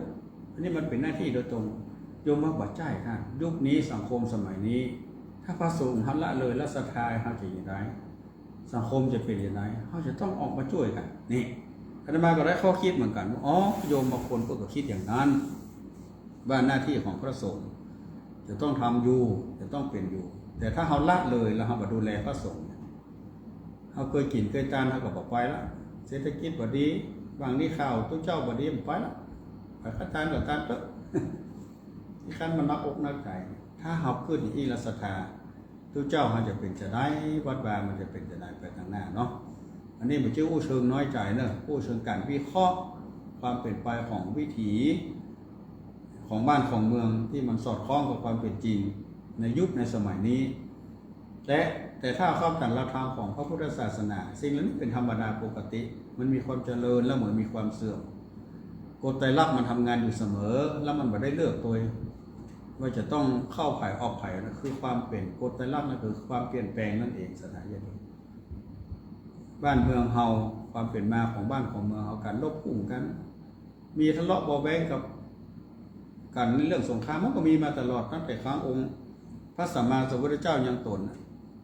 พระองค์ก็ไม่ได้สามารถจะเผยแพร่ศาสนาจนบ่เกิดสงครามได้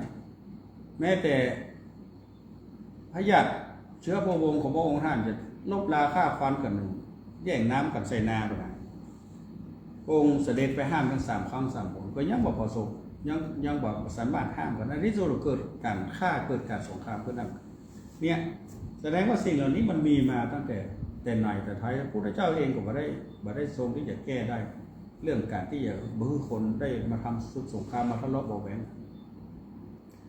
มันเป็นกฎมันเป็นธรรมชาติของมนุษย์ของคนเฮาเป็นอย่างนั้นพุทธศาสนาเองก็องค์พระสัมมาสัมพุทธเจ้าวันนั้นมีโอกาสได้นั่งอู้กับศิษย์เนาะที่เป็นคนต่างชาติมาหาพวกเราโดยผ่านล่ามนั่นแหละเขาเองก็ไม่ได้อู้อย่างเข้าใจว่าอู้เรื่องนี้ว่าโอ้พุทธศาสนาเป็นศาสนาที่ดีเขาเองเข้ามาสัมพันธ์แล้วเขาเปลี่ยนจากศาสนาที่เขาเคยนับถือเข้ามานับถือพุทธศาสนาเป็นศาสนาที่ดีมากแต่ทำไมศาสนามีคนพุทธศาสนามีคนนับถือน้อยกว่าศาสนาอื่นนี่ก็วิเคราะห์กันว่าอ๋อพุทธศาสนาเป็นศาสนาค่อนข้างในเรื่องเน้นเรื่องการปฏิบัติด้วยตัวเขาเองมันเป็นเรื่องที่ยากมากกว่าการที่จะไปอ้างอิงเอาเรื่องของทางนอกเช่นว่าเตะใต้เตวาพระเจ้าก็ดีก็เป็นที่เปิ่งที่อิงแล้วเขาก็ทำสิ่งเหล่านั้นมันจะง่ายกว่าแต่พุทธศาสนาจะต้องเป็นศาสนาที่เป็นเหตุเป็นผลและเปิ่งตัวเองแล้วก็ไม่ได้บังคับให้ฝ่ายเชื่อง่ายๆจะต้องมาพิสูจน์ด้วยตนเองแล้วเมื่อหันว่าหลักที่องค์พระสัมมาสัมพุทธเจ้าได้วางไว้แล้วเอามาสั่งสอนว่าเหตุนี้เป็นผลอย่างนี้เหตุนี้เป็นผลอย่างนี้ทำดีได้ดีทำชั่วได้ชั่วถ้าเอาใครดีต้องไปตามเหตุอย่างนี้ถ้าเขาใจได้ขึ้นกว่าดีก็ต้องไปตามเหตุเมื่อน้อมตัวเองเข้ามาประพฤติปฏิบัติแล้วเกิดเขารู้ว่าผลนั้นมันเป็นอย่างนั้นจริงเมื่อผ่านการอบรมการดูแลการฝึกไปเรื่อยๆก็ยิ่งเข้าใจกระแจ้งแจ้งว่าสัจจะธรรมสิ่งเหล่านี้มีจริงมันไม่ได้อยู่ที่ว่าพระพุทธเจ้ามีจริงหรือไม่ทีนี้ก็เกิดความเริ่มใส่ศรัทธาว่าโอ้พุทธศาสนาเป็นศาสนาที่สามารถเข้าถึงและสามารถที่จะพิสูจน์ได้จริงว่าเมื่อเราเข้ายอมรับนับถือเข้ามาปฏิบัติตามแล้วจะเทิดมาเกิดโดยเฉพาะการขายตู้พ้นตู้แก้ตู้มาได้จริงซึ่งตรงข้ามกับศาสนาเก่าที่เพิ่นนับถือเพิ่นก็นับถือเต็มที่แต่เมื่อเข้าไปตามเพศตามผลแล้วมันบัดสามารถทำให้ตู้หรือความนี้ที่มีขึ้นแก่ตนเพิ่นขายได้จริงก็เลยเกิดความเริ่มใส่ศรัทธาว่าพุทธศาสนาเป็นศาสนาใหม่ที่เพิ่นหันว่าดีแต่ทำไมมีคนนับถือน้อยเพราะว่าพุทธศาสนาไม่ได้มุ่งความเป็นใหญ่ในโลกโดยการที่จะเอาตัวนั้นมาเป็นตัวชี้วัดว่าศาสนาดีต้องมีคนนับถือนับถือพุทธเจ้าอย่าว่าของดีมันมีน้อยศรัทธาของดีมันจะย่อมมีน้อยศรัทธาตองเอาเถอะเขาปลูกอย่างก็ดีนะเขาปลูกลำไยนะเส้นตึงส่วนนะถามว่ามันจะได้แก่นใหญ่หมดก่อนมีได้เอามา เก็บตัวหนึ่งมันจะได้เกรด AA นั่นสักกี่กิโลมันจะได้ A กิโลได้ B ได้ C กี่กิโล A นั่นมัน AA นั่นมันน้อยที่สุดที่มันจะได้ปลูกแล้วมันจะได้แกนใหญ่ที่ดังได้ดังใจมีได้ที่แกนที่มันลั่นลงไปจะต้องโอ้มันน้อยมันเป็นเปอร์เซ็นต์แต่ก็ได้ผลประโยชน์เหมือนกันผมคิดว่ามันมีประโยชน์ได้ประโยชน์เหมือนกันแต่ว่าเกรดของมันเหมือนเดียวกันคนที่นับถือศาสนาในโลกมันก็มีมีหลายศาสนาแต่พระพุทธศาสนาเนี่ยมันก็ว่าคนที่จะต้องมีบารมีคนที่มีความศรัทธามีบารมีแล้วได้มานับถือพุทธศาสนาแล้วจะเกิดความเลื่อมใสแต่บางคนก็นับถือมาเหมือนกันมันลงกับเปลี่ยนไปเลยตรงนี้แม้แต่พระสงฆ์เจ้านั่งอู้กับพระคุณเจ้ารูปหนึ่งไปรับตามนั่งอู้กันว่าโอ้ตัวเจ้านั้นแต่ก่อนเคยเป็นเจ้าว่าพัฒนาวัดวายเจริญรุ่งเรืองโอ้ลูกศิษย์ลูกหาเนาะทีหลังมาสึกไปพ่อแม่เพิ่นก็เป็นคนที่มีความศรัทธาในพระพุทธศาสนาเป็นผู้ที่มีฐานะเป็นข้าบดีที่ดำบำรุงพระพุทธศาสนาได้ดีมากแล้วคนท่านบอกว่าประเด็นนี้เพิ่นเปลี่ยนไปแล้วเปลี่ยนจะได้คนหนานคนนี้เพิ่นไปได้เมียเป็นศาสนาอื่นเพิ่นเปลี่ยนไปเข้าศาสนาอื่นดึงพ่อแม่ไปเข้าศาสนาอื่นหมดเขาก็โอ้อันนี้เพิ่นเป็นพระสงฆ์มาแล้วก็เพิ่นดูแลวัดวามีลูกศิษย์ลูกหาสร้างวัดสร้างวาได้เจริญรุ่งเรืองเพิ่นยังเปลี่ยนศาสนาไปไปปอดึงเอาพ่อแม่ที่เคยมีความศรัทธาในพระพุทธศาสนาไปอันนี้ศรัทธาญาติโยมมามองเขาหันไปเนาะอาตมาก็ว่าโอ้อันนี้แสดงว่าระยะเวลาที่เพิ่นศึกษาห้ามเฮียนมาประพฤติปฏิบัติในพุทธศาสนาแสดงว่าไม่ได้เข้าใจลึกซึ้งที่แท้จริงเรื่องธรรมะของพระเจ้าเลยว่าคุณค่าที่แท้ของศาสนานั้นคือ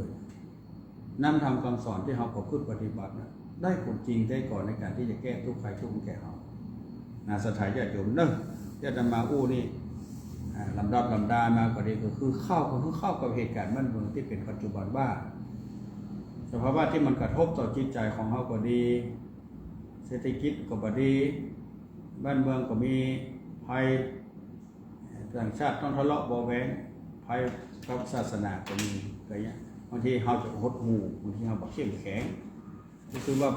บาเบิกบานใจเท่าใดเหมือนยุคที่มันเหมือนเวลาที่มันมีปัญหา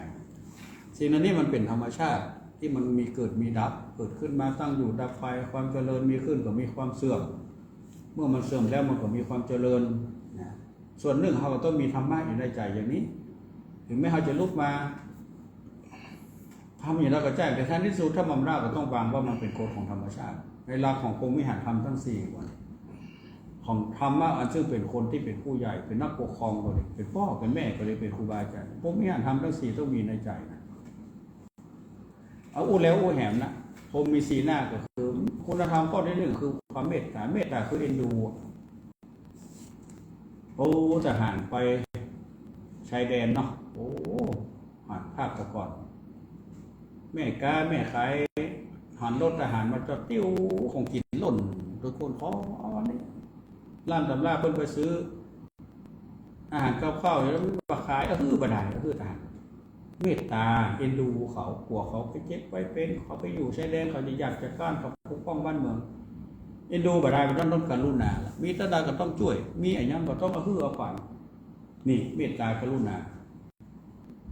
นี่มันอยู่ได้แล้วมันต้องช่วยคุณสมบัติของความเป็นผู้ใหญ่เป็นพ่อแม่เป็นครูบาอาจารย์ที่มีต่อผู้ที่อยู่ใต้ปกครองเป็นผู้ที่เราจะต้องดูเมื่อได้ยินข่าวว่าเพิ่นอยู่ดีมีสุขขึ้นเพราะเขาช่วยเพิ่นเขาดูแลเพิ่นเขาก็มีความสุขใจมุทิตาคอยยินดีคุณธรรมข้อนี้นะแต่ว่าถ้าในที่สุดแล้วสิ่งที่มันตอบสนองมามันไม่ได้เป็นเรื่องที่เขาพูดว่าดีมันเป็นเรื่องร้ายโอ้เขาช่วยเพิ่นไปแต่ว่าเพิ่นกำเป็นอันสกัดไปเจ็บไปเป็นก็ดีหรือว่าไม่ได้หูคุณค่าในการทำดีของเขาก็ดีเขาก็ต้องไปนึกน้อยใจนั่นคือคำว่าอุเบกขาทำใจได้ยอมรับในผลที่มันจะเกิดสิ่งที่เราทำดีมันเป็นเรื่องของเราต่างกรรมต่างวาระคุณงามความดีที่เราทำมันเป็นเรื่องก่อนแต่มันก็ดีมันเป็นเรื่องของเพิ่นเหมือนกับศรัทธาญาติโยมเคยทำบุญในพระพุทธศาสนาบางคนศรัทธาในพระสงฆ์องค์เจ้าองค์ตนนั้นมาดีป่ะเอาหูขึ้นฝาพุ่นนะข้าวเพิ่นบดีมาทำคลิปเอาหูเพิ่นจ้งลงถังขยะสะใจมาออกเพื่อคนอื่นพอก็บ่แล้วใจนี่ ที่จริงมันแก่นบ่งบอกถึงความเข้าแค้นใจของเราที่เรายังเข้าใจเรื่องกฎของธรรมชาติเนาะมันต่างกรรมต่างวาระเราทำกับเปิ้นแปรสภาพเงินทองนั้นไปเป็นบุญเป็นกุศลหมดแล้วแล้วเรายังไปนึกน้อยใจว่าเงินเราไปแล้วไหลเราคือไปจะหนักไปว่าไปทำบดีอันนี้มันก็บดีหมดใจกล้าเพราะเราต้องทำในเรื่องดีๆหมดแต่ว่าเวลามีเสียหายก็มันเกิดก็เรื่องบดีเรื่องทำดีมา100 ครั้งมันประจำนะคนเฮาในสถานญาติโยมตัวเฮาเองเหมือนกันสถานญาติโยมทุกๆภัยทำดีก็ทำมาเป็น100 เตื้อมันเป็นเรื่องปกติลองทำบดีเฮาเตื้อเดี๋ยวจำแตะจำว่าคือหอดกูไปนะมันว่าแล้วกูว่านะเจ็บบกเจ็บใจน้อยเนื้อต่ำใจเคยมันทำดีกว่านั้นมันเคยช่วยเหลือเจือจานอันนั้นมีเขาประจำเนี่ยอันนี้มันเป็นข้อด้อยอย่างหนึ่งของใจคนที่บ่ถูกฝึกนะเพราะฉะนั้นในพุทธศาสนาเพิ่นบ่ได้เมื่อเราไปคิดอย่างนั้นต่างกรรมต่างวาระดีเป็นเรื่องของเราบ่ดีเป็นเรื่องของเขาบุญเป็นของเราบาปเป็นของเขาผู้เจ้าเราดูแลอุปถากรักษาเพิ่นทำบ่ดีมันก็เป็นเรื่องของเพิ่นสอบประพานมันก็สอบตกไปเราก็ได้บุญของเราอยู่นี่สถานญาติโยมบ่ต้องไปนึกน้อยอกมองใจทำหน้าที่ของเราไปให้เข้มแข็งให้ดีที่สุดตามหน้าที่ที่เราจะทำได้มากมาได้นั่นนะอย่าไปท้อจะไปท้อถอยแล้วศาสนามันจะไปบ่ได้เพราะว่าหมู่เราท้อถอยนี่เนาะนี่ได้ร่วมสนทนากับท่านอาจารย์เรื่องกฐินตะกี้วันห้วยแก้วจะมีวันที่11เนอะสถานญาติโยมเป็นวันอาทิตย์ปีนี้เอาเจ้าหน่อยนึงเอาภาษาวันที่7วันที่11นี่จะทอดกฐินละแล้วก็จะเป็นภาพเจ้ามีการตั้งแต่9 โมงอย่างไปก็ทำพิธีเสร็จแล้วก็เลี้ยงโรงทานก็ถวายทุกเจ้าก็เรียบร้อยเห็นว่าเกินตอนเจ้าเหมือนมันมีเลยบ่ายแล้วเนาะนั้นศรัทธาญาติโยมที่มีความประสงค์เคยมาร่วมกฐินกันปีกันขอเรียนเชิญนะมาร่วมบุญด้วยกันปีนี้จะนักจะน้อยก็ได้ทำบุญด้วยกันวันที่11 ตุลาที่จะถึงนะคณะศรัทธาสาธุชนท่านผู้ฟังที่ติดตามฟังรายการธรรมะค่ำวันนี้ได้ฟังอย่างจูใจนะท่านพระครูกัลยาณประโมทได้พบปะญาติโยมศรัทธาปูจาไร้เรื่องไหลเราฟังแล้วก็ชื่นอกบานใจเกี่ยวกับความเปลี่ยนไปสถานการณ์ต่างๆธรรมะธรรมโมกับปาเข้าไปสู่ประมาณ3:40 นาทีพอดีเนาะสถานวันนี้เปิดสายสัก10 นาทีนะสัก15 นาทีเนาะเอาอู้กันเหมือนน้อยเหมือนเพราะว่ามีเสียงอย่างที่บางคนก็มาโทรมาบอกว่าอู้กันนั้นนะสนทนาธรรมกันนี่นะเพราะว่าการโทรมานั่นจะเป็นการตอบรับในการฟังเท่านั้นเองนะตอบรับในการฟังมาเตอโทรมาแล้วศรัทธาบางคนมาเข้าใจอาจจะโทรเข้ามารอโทรเข้ามาตะกี้เข้ามาแป๊บหนึ่งสายอยู่พ้นนะฟังโทรเนื้อศรัทธาโทรจากกันนะช่วงนี้จะอู้กันอยู่โยกก่อนอันเดียวฟังอู้เตื้อฟังโทรเตื้อเนาะอันเดียวศรัทธาเนื้อเราสักคำหนึ่งอู้กันเรื่องอาจารย์จะอู้เรื่องอย่างของประเด็นนี้อู้เรื่องนี่แหละเรื่องคุณธรรมศีลธรรมคุณธรรมจริยธรรมวันประเด็นนี้การพัฒนาประเทศชาติที่ได้คืออู้เรื่องเนี่ยว่าเพิ่งถามมาเนาะบริวารเนี่ยอาจารย์บ้านเมืองเฮาเนี่ยตัวชี้นำนะคือผู้นำเนาะอย่างที่ผ่านมาเนี่ยผู้ที่อยู่ในเรื่องของรัฐบาลก็ดีเป็นสสเป็นอย่างก็ดีคนเหล่านี้ต้องมีคุณธรรมอะไรเนี่ยถ้าบอกมีคุณธรรมเนี่ยมันจะชี้นำในเรื่องที่ประถูกแก่คนที่เขาจะเข้าหาหรือว่าคนที่จะเป็นคะแนนเสียงเป็นกองเสียงของเขาเช่นว่ายุคที่ผ่านมาเนี่ยที่มันเลวร้ายที่ผ่านมานักการเมืองบางทีบ่มีคุณธรรมพอเกิดเอากับผลประโยชน์ในคดีมันเป็นประเด็นนั้นจริงๆป้าคนหลงผิดสถาบันชาติศาสนาพระมหากษัตริย์บุญคุณพ่อแม่บางทีลบล้างและอ้างเอาสิทธิ์นั่นสิทธิ์นี่ขึ้นมาเนี่ยกายมาปุ๊บปั่นกายมาล่างหัวละอ่อนบางทีมันคิดประตันหรอกละอ่อนวัยรุ่นนะละอ่อนที่มันมีวัยถ้าพอประเทศที่ผ่านมาประเทศนิปานกันเพิ่นเขาว่ากลุ่มละอ่อนวัยรุ่นเนาะขึ้นมาประท้วงรัฐบาลเผาบ้านเผาเมืองลูกโอ้เสียหายกันนักนะครับอันนี้ก็เป็นเรื่องที่ปลูกเขาง่ายถ้าวัยรุ่นนี่มันอย่างมันฟ้าวมันว่าเดี๋ยวนี้ต้องตั้งแต่เบื้องต้นเลยตั้งแต่อนุบาลขึ้นไปเลยวิชาที่มันหายสูญต่อไปมันต้องแก้ไขใหม่ว่าต้องพลิกมาใหม่ว่าคือเขาเรียนเรื่องศีลธรรมจริยธรรมเรื่องประวัติศาสตร์นี่แหละครับต้องเข้ามาสอนใหม่แม่ต้องเรียนตั้งแต่น้อยมันมีการแก้หลักสูตรหลายเตื้อเนาะที่เฮาฮู้มากันพ้องนะ คือถึงวันนี้มีความจำเป็นในการพัฒนา ครับ ประเทศชาติ คุณธรรมศีลธรรมนี่นะมีความจำเป็นอย่างยิ่ง เพราะว่าการพัฒนาจะเดินไปได้ ถ้าบ่มีคุณธรรมศีลธรรมก็ไป เรื่อง ยา ป ก ระวัติศาสตร์ก็สำคัญเพราะว่าบางทีเฮาเรียนประวัติศาสตร์ที่บ่ถูกต้อง หรือบ่เข้าใจความเป็นมาของความเป็นประเทศชาติบ้านเมืองนะ ถึงวันนี้เขาไม่ได้เรียนแล้ววิชาประวัติศาสตร์มันก็หายสับสนไป มันก็ทำเพื่อประเกิดความฮักบ้านฮักเมืองบ่ภูมิใจในความเป็นชาติ นั่นน่ะโอ้ยาก มันมียุคหนึ่งอ่ะที่ละอ่อนฟังข้อมูลที่บ่ถูกเพลงชาติก็บ่ยอมเคารพบ่ยอมร้องเพลงชาติบ่ไหว้พ่อไหว้แม่ คือข้อมูลถึงวันนี้ก็อันตรายเหมือนกัน ครับ เรื่องสื่ออย่างต่างๆมันเจอกันดี ที่ขอค่อนไกลเอาสิ่งที่ดีกันแล้วกันศรัทธาสาธุชนทั้งผู้ฟังเนาะ แต่ถ้าเราได้ผู้นำก็ดี คนที่ไปเป็นคนใหญ่ในบ้านในเมืองก็ดี มีศีลมีธรรมได้ศึกษามาดีก็จะชี้นำที่จะออกมาคือข้อมูลดีๆกับคนในบ้านในเมืองใน นะ ชาติ การพัฒนาประเทศชาติบอกว่าประเทศไหนในทั่วโลกเนี่ยต้องมีคุณธรรมศีลธรรมนะที่จะนำพาประเทศชาติคือมีความสุขนะอย่างที่อูตะกี้ ก็เรื่องเหล่านี้มันก็มีไว้อยู่แล้ว เช่นว่าเวลาเปิ้นจะทำหน้าที่พวกก็ต้องมียานตนเนาะ แม่ ในหลักของคุณธรรมว่า เมื่อคุณเข้ามาแล้วคุณต้องตรงหลักข้อดีพวกก็มีหมดอะ5 ข้อ 10 ข้อกันตะกะมันก็ประกาศยานตนอย่างกรณีการจะเข้าครับ หน้าที่เป็นอันนี้พวกก็ต้องไปเข้าเฝ้ากษัตริย์เนาะ แม่ ไปทูลเนี่ยคือหูคือรับทราบแล้วก็เพื่อคือโอวาทเป็นนายกเป็นอย่างก็ดีนะพวกก็ต้องมีขั้นตอนแต่ว่าสำนึกของคนน่ะที่มันจะทำตามนั้นก่อน คือต้องปรุงจิตสำนึกตั้งแต่ประเด็น แต่ หล ถ้าย สิบ มัน ปี ฝัง แล้ว มันตั้งแต่ละอ่อนผมอ่านประวัติของดูประวัติของแม่ทัพภาค 2เนี่ยที่เพิ่นชื่อบุญศรีนี่น่ะ นะครับ มันเป็นละอ่อนที่ยากจนมาหรอกแต่ว่ายามที่เพิ่นเป็นละอ่อนนั่นน่ะอาจารย์แม่เพิ่นเป็นคนศรัทธาในพุทธศาสนา เอาไว้เพิ่งปฏิ แต่ บั พ่อ ติ พูดอีกอะ ดี เพิ่นบอกเพิ่นจะเป็นคนรวยนะ แม่ พ่อเป็นตำรวจเก่าไอ้น้อแม่ก็เป็นแม่ค้าธรรมดาเนี่ยจะไปสอบเรียนทหารเนี่ยอันที่ในกรุงเทพเพิ่นไปอยู่อีสานเนี่ย อีสาน กระเป๋าจะใส่ผ้าใส่ครัวมามีนะเอาย่ามนี่น่ะย่ามผู้เจ้า ใส่มาน่ะแล้วทีนี้พอเพิ่นได้เรียนแล้วก็มันมีวันหนึ่งแม่เพิ่นก็ไปพระธุดงค์ เออ พระธุดงค์บ่ฮู้จักชื่อเต้าบ่เดียวว่าเป็นไผ เออ นี่น่ะมาเพื่อกับปลาลูกบ่าวคนอันไม่เท่าภาค 2นะไปกราบว่ากับแม่เพื่อก็ถามว่าเนี่ยลูกบ่าววันนี้เนี่ย จะไปเป็นทั้งสายทหารก็ว่าตำรวจดีตอนนั้นมันเลือกเวลาไปเรียนมันเลือกได้เนาะเป็นตำรวจหรือทหารได้แต่ที่เพิ่นเล่าเขาจะเท็จจริงนี่เล่าฟังนะเล่าเพิ่นเล่ามาก็เล่าต่อเนาะ มันจะว่าโหเดวว่าเล่าทันที่ฟังมาผู้ศรัทธาฟังเล่านิทานก็ได้ เพราะว่า ทีนี้พระธุดงค์นั้นเพิ่นก็เพ่งลงไปในบาตรน้ำมนต์ แล้วเพิ่นก็บอกว่าโอ้ไอเด็กคนนี้มันจะต้องไปเป็นทหารอย่างเดียวเพราะมันใส่ชุดทหารมาตั้งแต่แรกแล้ว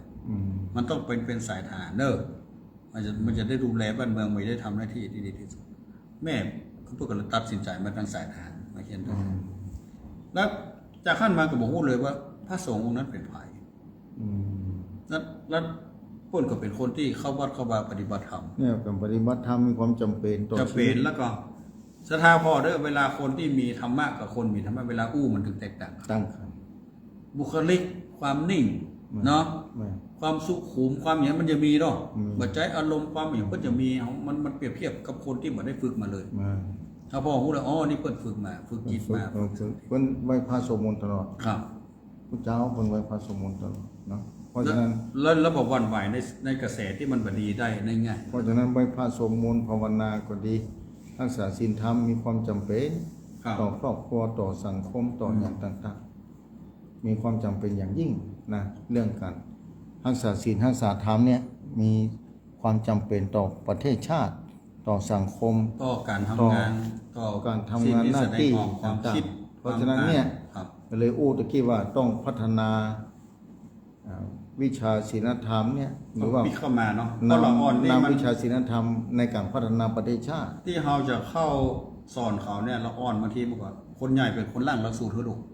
นึกก่อนเขาจะเอาอย่างเขาเรียนก็เทียบง่ายๆเราอ่อนเหมือนกระดาษขาวๆเหมือนผ้าขาวเนี่ย นั่นนะ มันอยู่ที่เขาจะเอาอย่างเขาเขียนเขาแต้มลงไป นั่นน่ะ จะเอาสีอย่างจะเขียนอย่างจะเอาลายอย่าง มัน นี่มันอยู่ที่คนใหญ่คิด เรื่องที่มันเลวร้ายเกิดขึ้นมาอย่างสมมติว่าอย่างยาบ้าระบาดประเดี๋ยวแล้วอ่อนมันจะไปผลิตจ้างยังไง โอ้อีก มันจะต้องเป็นคนที่มีความรู้เรื่องเคมีเรื่องอย่างเขาต้องเรียนมาหรอก เอาตัวนี้มาผสมมันนี่มันจะถึงได้ยาออกมาอย่างนี้คนพวกหูตาสีตาสามมันจะไปเยี่ยได้จะไหน ได้ นะเพราะนั้นอย่างที่อาจารย์อู้ตะกี้ว่าคนหูถ้ามันแบบมีคุณธรรม มันก็อย่าความรู้มาทำให้เกิดความเสียหายได้ นั่น เพราะฉะนั้นความรู้ต้องคู่คุณธรรม คุณธรรมศีลธรรมมีความจำเป็น ศีลธรรมจริยธรรมคุณธรรมจะต้องมี ถ้าเป็นภาษาที่เขาว่าไม่ EQ กับ IQ ทั้งหูบ่ได้ถ้าบ่ทำมันก็บ่ได้หูนี่คนหูนั่งนะ หูก็ต้องทำถูกต้อง แม่ต้องปฏิบัติโดยนะหูก็ต้องทำโดยนะ แล้วคนประเด็นนี้มันเชื่ออย่างหนึ่งว่าขยันอย่างเดียวลวกอย่างเดียวมันจะทำเพื่อประสบความสำเร็จ มันไม่ได้บอกว่าจะต้องเชื่อบุญเชื่อบาปอย่างก็ได้คะแนนมันคะแนนขยัน มันอย่างเดียวบ่ได้ มันได้เนาะความสำเร็จจะเป็นเศรษฐีก็จะ มันอย่างเดียวถ้าบุญเก่าบ่มีก็ถึงเขาบกหิ้นไปหมดตะไดแล้วบางคน มันก็ได้อย่าง บ่ได้มันแล้วแต่นะแม่ถ้าว่า เปิดสายระบบ เอาเปิดเลย อู้กันวันนี้อู้กันยาวหน่อย เออ เปิดสาขาว่าวันนั้นอู้กันยาวๆก็ได้ เออ ขนาดว่า2 ตนนะวันนี้ยังเลยเวลาถ้า3 ตนถ้าจะเกินอันนี้ ศรัทธาโทรเข้ามาได้052010084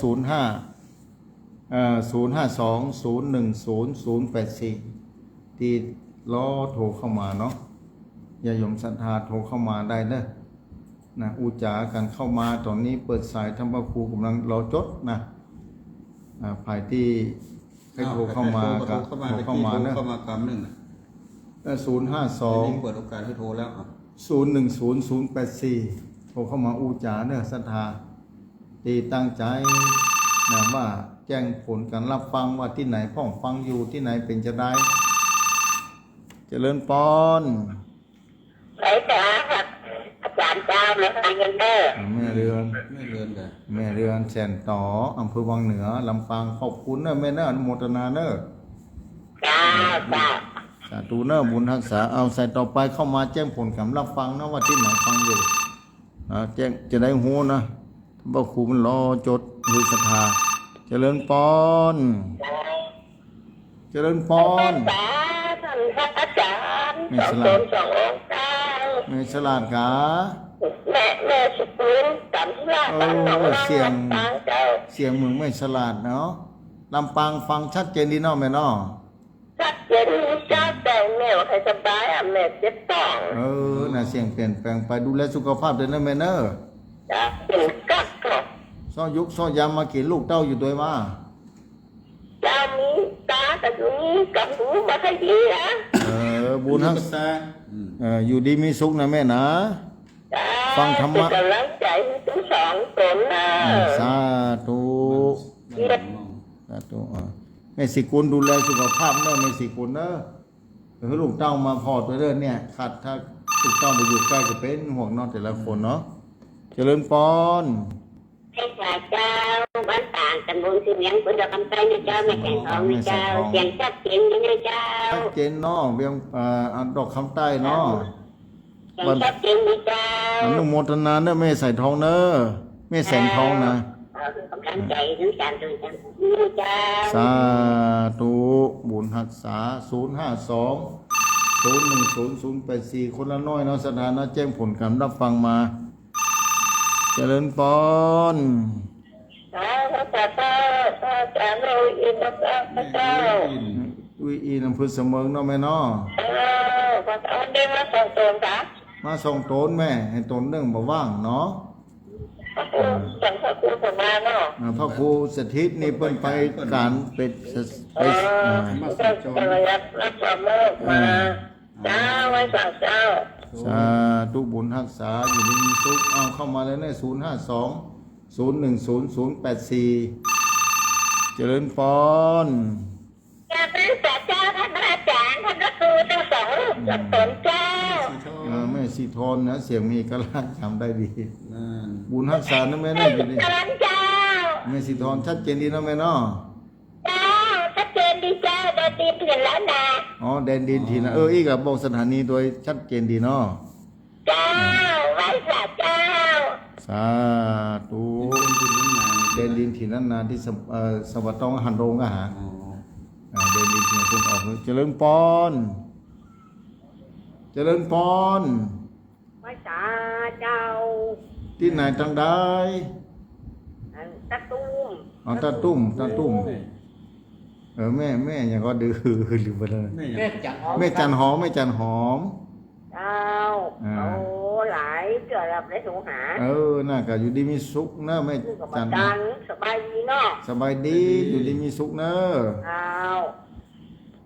แม่จันหอมตาตุ้มนะอยู่ใกล้วัดพระเจ้าหงยานนั่นนะบุญรักษานะแม่เนอะเอาเจริญปอน เจ้าไว้ตาเจ้า แม่ แม่ ยัง ตะเมียนมึงฝังให้เนอะ แม่ปานีเมืองฝาง แม่ปราณี แม่ปานีเมืองฝาง ไม่มาเล็กเนาะ แม่เมาขี้เล็ก บุญรักษาอยู่ดีมี มา สุข ที่ เน เล็ อะ กวัดประไฟก็เนอะมันตาเรนิโอคุณเจ้า บ้านต้าเรดิโออยู่ดีมีสุขเน อัน อะ นี้เป็นนบสวานี่คนติดละ บ้านต้าเรดิโอเนาะ เจ้าพอได้ฟังก็เอาจนฟังนะเนาะจนได้ฟังนะเนาะ บุญรักษาเนอะ เจ้าจากไว้สาเจ้า ใส่ต่อไปเข้ามาแล้วเนอะ0520100084เจริญปอนเรียนเชิญเข้ามาเลย แม่มาขึ้นเล็ เจ ก ริญปอน เจ้าไว้สาเจ้าดันตะโกทุกสององค์เจ้า แม่ ที่ในที่สมัยนางเลยแห่งจัดลำปางเนอะ แม่พี่สมัยบ้านนา ฟังขึ้นดันละมีเจ้า ชัด ชัดเจนเจ้า ชัดเจนดีเนาะอยู่ดีมีสุขขอบคุณอนุโมทนา เจ้าไว้สาเจ้าสาธุเจ้า สาธุแม่ เอา พี่ เขา ส ได้ มั สิ ย บสายเอาใส่ที่เก้า ใส่ที่เก้าเข้ามาเข้ามาแถมลำปางได้แล้วจะวันหน้าโนมาก็เชียงไฮ้ยังไม่ได้เด้อเอาเจริญปอนนายตังได้เจริญปอน รุ่นใจด้วยเนี่ย เจริญปอนฟังทางโทรศัพท์เนอะ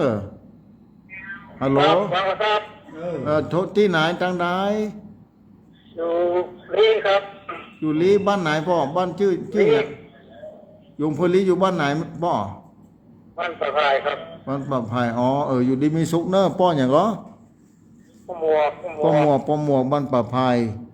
ครับ ขอบคุณอนุโมทนาเนอะ ครับฟังอยู่ที่ว่าน สาธุบุญรักษา เอาใส่สุดท้ายใส่ที่10สุดท้ายแล้วเด้อ เอาเข้ามาเลย ใส่สุดท้าย เจริญปอน ไว้สาเจ้าพันธะสามสองสองสองเอง ที่ไหนตังได้แม่อยู่ที่ เป็นศิลาเจ้า แม่จินจิลาดอกคำใต้พุ่นน่ะนี่ บ้านปีนดอกคำใต้ อยู่ดีมีสุขบุญรักษาเนอะ เจ้าขอบไว้สาเจ้า ค่ำคืนนี้ทั้งหมดทั้งมวลอัพไปอยู่10สาย สิบสายไปก่อนเนอะ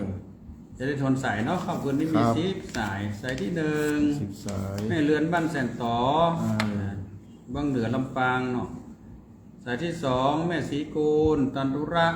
บ้านหนองร่องอำเภอเมืองจังหวัดลำปางสายที่3แม่แสงทอง อยู่บ้านปางตำบลคือเวียงดอกคำใต้จังหวัดพะเยาสายที่4แม่อุ้ยอินเสมิงเหนือแม่สาบเสมิงจังหวัดเชียงใหม่สายที่5แม่สีทอนบ้านแม่คองอำเภอสันปะตองจังหวัดเชียงใหม่สายที่6แม่จันหอมบ้านตาตุ้มจังหวัดลำพูนสายที่7แม่ปราณีบ้านแม่แมวขี้เล็กอำเภอฝางจังหวัดเชียงใหม่สายที่8แม่พิสมัยบ้านนางแลอำเภอห้างฉัดจังหวัดลำปางเนาะสายที่9พ่อหมวกอันนี้พ่ออยู่บ้านป่าไผ่อำเภอลีจังหวัดลำพูนสายที่10สุดท้ายแม่เจนจีราบ้านปิ่นดอกคำใต้พะเยา สาธุชนท่านผู้ฟังทุกท่านที่ติดตามฟังรายการค่ำคืนวันนี้ เวลาได้หมดลงไปแล้วรายการธรรมะจากยอดดอยรายการอุจาภาษาธรรมค่ำคืนวันนี้เก้ากับผมธรรมภาพส่องตนโดยการโดยมีท่านพระครูกระยนะประโมทวัดม่อนห้วยแก้วเก้ากับผมธรรมภาพพระวรรณชัยชยานันโทวัดพุทธศรีคีรีตำบลวันแปะอำเภอจำตองจังหวัดเชียงใหม่ขอนำรายการนี้จัดทำผู้ฟังไปก่อนอาทิตย์หน้ามาพบปะกันใหม่วันเวลาเดียวกันนี้ค่ำคืนวันนี้บุญใดกุศลใดที่คณะศรัทธาสาธุชนท่านผู้ฟังได้สร้างสมมาแต่จากก่อนปานหลังจุดยอดรอดถึงจากปัจจุบันนี้ขอให้หล่อหลอมเป็นพระวะปัจจัยให้ญาติโยมศรัทธาสาธุชนท่านผู้ฟังนั้นได้อยู่ดีมีสุขอายุมั่นยืนยาวสุขภาพพรรณนามัยแข็งแรง โรคาพยาธิอย่าได้มาเบียดเบียนคืออยู่เย็นเป็นสุขไปทางหน้าใจได้อยู่ฟังธรรมไปกูเมื่อกูวานไปใจนั่นจงจักมีอายุวันโนสุขังพระลาง